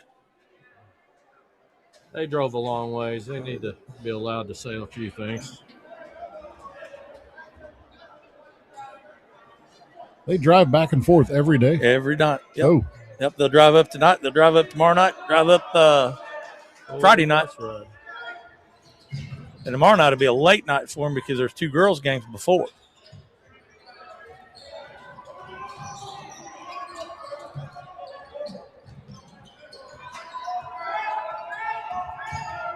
We need that screen right now, Jay. Yes. A lot of dribbling going on. Nice back cut. Nice. It's going to be open. They're playing behind. They're going to overplay. Every time it will be open. There's a foul again. There's a makeup call there. We're doing what we're supposed to be doing. We're up 20. We were up 15 going into this quarter. Like I said, win every quarter. You win every quarter, I believe. Even with my poor math, I think you'll win the game, right? I think you're right. Okay. Now, Mrs. Dean wouldn't be proud of me saying that, but yeah, I believe you're right. Now, next year, I don't know if you know this or not. I know Jay Sloan does, but Big L, next year we got 2 new teams coming into the Midwinter Classic. Perfect. Gonna make it 6. Nice. Yeah, until you hear the 2 teams that are coming. The Woodlawn Cardinals. Oh boy. Yeah. And Wayne City. No, we're not getting Waltonville. Okay. Thank God. That's a couple little powerhouse small schools. Oh man. Right? 1A, I think. I think Waltonville's ranked 3rd. Woodlawn's like 5th. Goreville's right there, right with them. Todd Tripp is really, because I remember whenever Goreville played in this tournament, Todd Tripp has really made a program down there at Goreville. He's got a great program. I'm still friends with Todd. Talk to him every once in a great while. He'll reach out on Facebook. You got to watch those feet. Yeah. You can't pass it to his back. Quentin Osborne. Watch out. Watch out. Oh, didn't have enough hops. That looked like a Jason L. Wollard dunk. Hey, come on now. Oh, that on it travel. Whew. Little elbow to the head. I think one thing Coach is probably going to stress to these guys after this game, obviously we should pull this thing out. Taking care of the ball. Got to take care of the ball. That's what I would harp on. Obviously congratulate them on a nice win. Finish this thing off, but they got to take care of the ball better than what they're doing. Take out the lane. And one right Good there. Finish. Good finish right there. Good finish by Parker Allen going for the old-fashioned 3.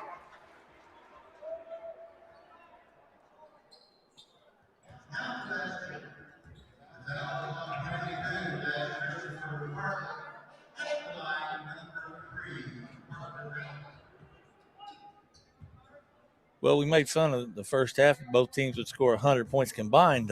Hey. Yeah, we might. We're good. We're good. Parker Allen finishes off the 3-point play. We've done it.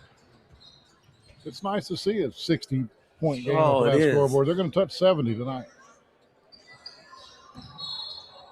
Oh, Hefner with a cheap one.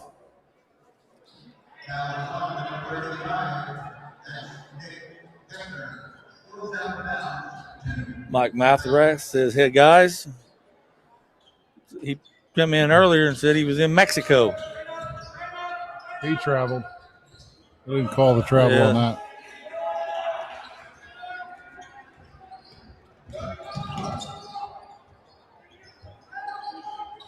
Osborne's doing a good job of breaking that press. Yes, he with is. His dribble. One thing I wished he would quit doing is trying to do a jump pass. Oh, man. A hard foul. Yeah, it was. I'm glad Doodle had that face mask on. They re-broke that nose. That can't be too much fun playing with that on your face. Oh. I'd be sweating. That wasn't – holy cow. Woo. They called it on the floor. Oh, boy. Oh. Oh. Might have been fatty. Yeah. It's a good flash. Oh, my gosh. Now, this is one of the problems that I see. I watched them last year with Cairo. And whenever they get down, I'm sorry, I'm going to say it, they start playing street ball. Yeah, I believe it. And they want to pull crap like that. Yeah. That kid threw a punch. That wasn't trying to block a shot. He knew what he was doing. He's feeling it at the line. You ain't a kid. I mean, heck, he got hit right in the jaw. I mean, how in the world is that not an intentional? I mean, good. Yeah, he's bleeding. I mean, come on, ref. He's probably seeing double.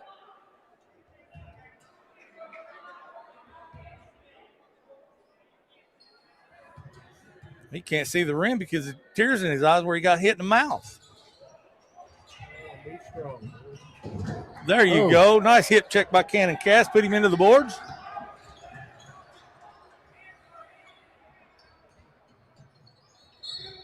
Oh, Nick. Can't let him score on that one, bud. Could be time for us to give a little hard foul. Yeah, that's what I'm thinking. Put one on the floor there. And I'd like to know how many timeouts we have.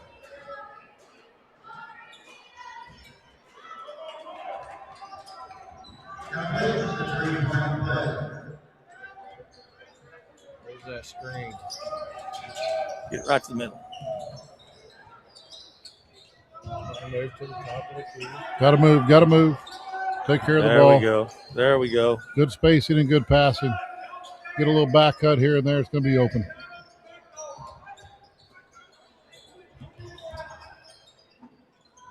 Good night.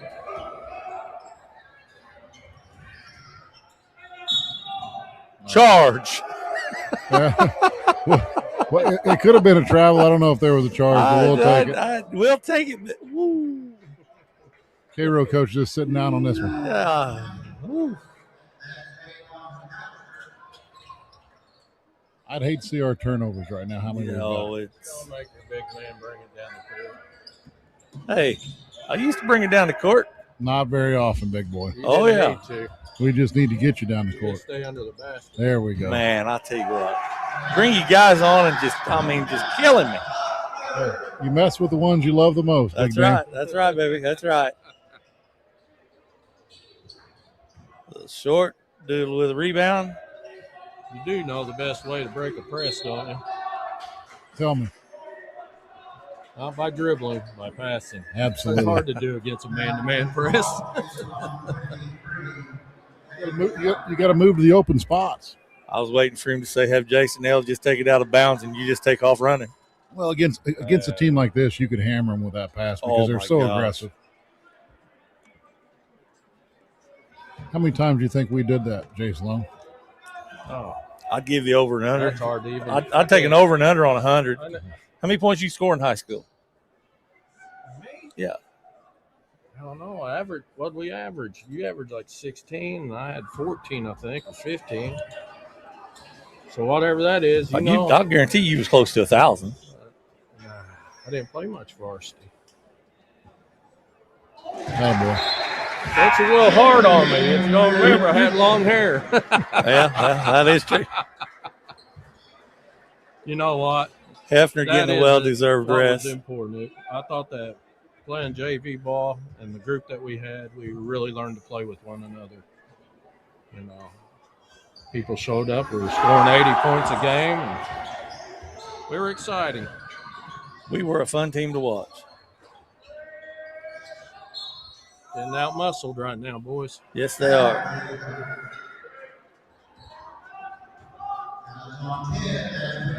And just being old school, 'cause I haven't said old school all night long. What you're looking at right now is you wouldn't see that in our generation. Everybody's, kids got their shirts untucked. That was a technical back in our day. Correct. They make you tuck it in. Little different era, though, big fella. It is at that.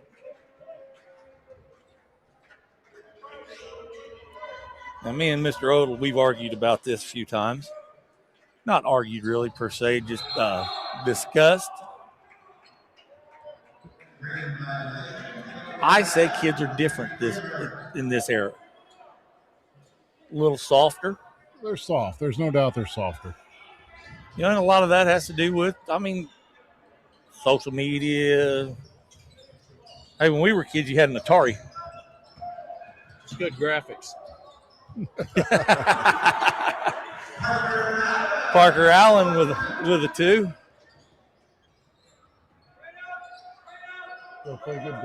There you go, Cannon. Nice steal by Cannon Cass. Kicks it out the wheel scales. Minute 30 left in the ball game. Every possession they should work on keeping good spacing, good passing, back cut here and there. Good time to get off now in the game. Yes, I agree with you 100%. Good back cut. Jay. It was open. That's good, though. Good movement.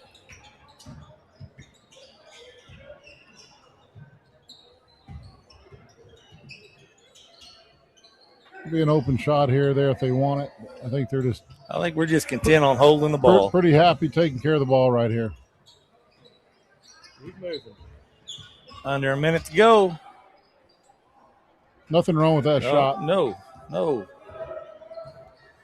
He was in the paint.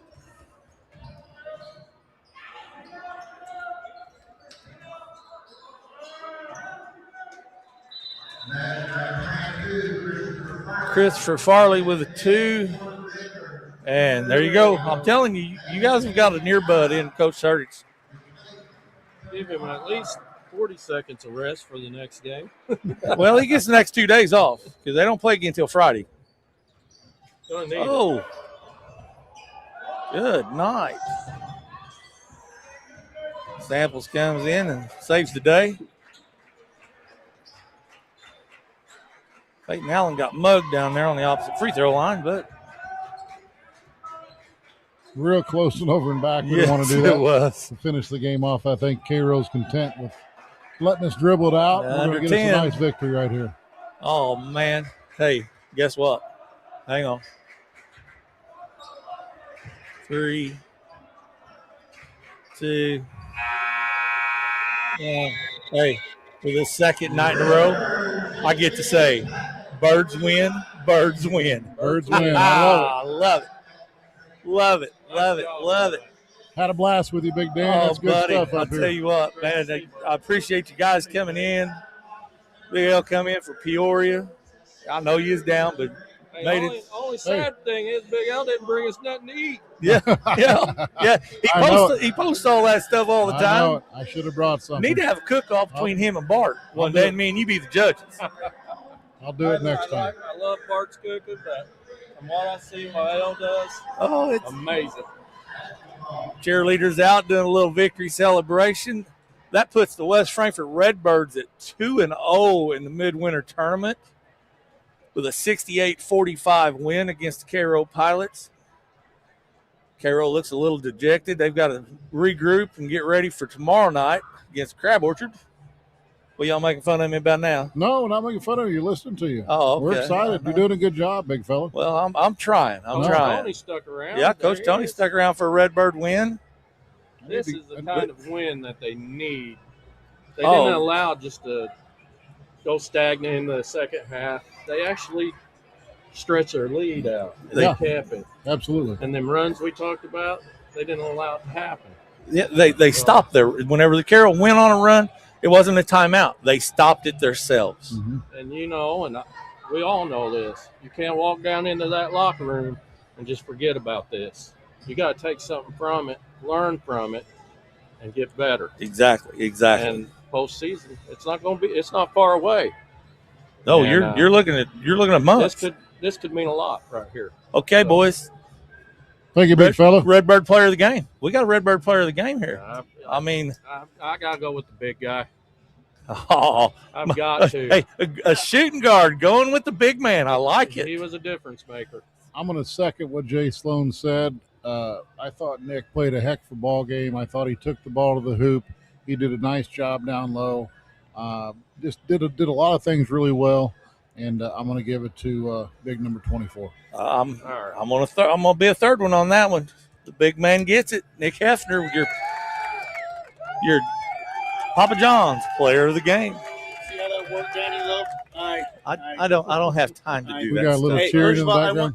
Can I tell you guys something? Come here, baby. You guys said old school. I want to correct some things. Danny said he only said old school once. I think you referred to the old school 942 times. It is a record, actually, on the nest. Okay. The time that you had referred to it. But the overwhelming majority loves the knowledge in the booth, loves seeing royalty. I've heard that word. And I wondered which one they were talking about when they said royalty. We never got any clarification. It's Jay Sloan. But it had to been them two. It's an honor for this young kid who watched you guys play. And Jason Sloan, I didn't see you as much as I was out at the park with my dad when he'd be playing his instrument or he'd be umpiring ball games, and somebody would say, "Hey, L's on the mound," and the park would stop and come up to the pony field to see what's going on and where he's pitching. Like, I can remember those memories as a kid. That's awesome. And to be here as the producer and your guys' boss is a dream come true for me, guys. Hey, it was awesome. You guys did awesome, and I want to say thank you from all of Redbird Nation. I want to say one more thing, though. One guy we did not talk about tonight. Once a Redbird, always a Redbird. Big L's battering mate, whatever you want to call it. Big Jerry Dale Warren. Jerry Dale Warren. Yep. Lost him a few years ago. Good friend. I mean, that was great teammate, good friend, and we definitely missed the big fella. I had a lot of great time with him on the mound, behind the plate. He was great to work with, and he was one of the best catchers in high school. And I'm lucky I was able to be a part of his amen. run. Absolutely. I'll give an amen. Redbird Nation, we got a Redbird win tonight. Got to sit in the booth with two great friends, teammates from the 91 team, Jason Sloan, Jason L. Wollard. I appreciate everything you guys done. I thank you for coming up and talking to me. I know I'm not very good at this, but I'm trying to get better. But you know what? You're not very bad at it either. Well, you did a good job. I'll take that as a compliment. Absolutely. C plus, baby. C plus. Hey, I'm better. I'm getting better. I was at a D, so. Well, you had a B plus this morning. Yeah, I did. You did give me. Play ball. But hey, guys, from Danny Loeh, Jason Sloan, Jason L. Woolard, absolutely, Hall of Fame John Odle, Hall of Fame Jason L. Woolard, soon to be Hall of Fame Jason Sloan. This is Danny Loeh, and once again, I'm going to say this for the second night in a row: Birds win, Birds win.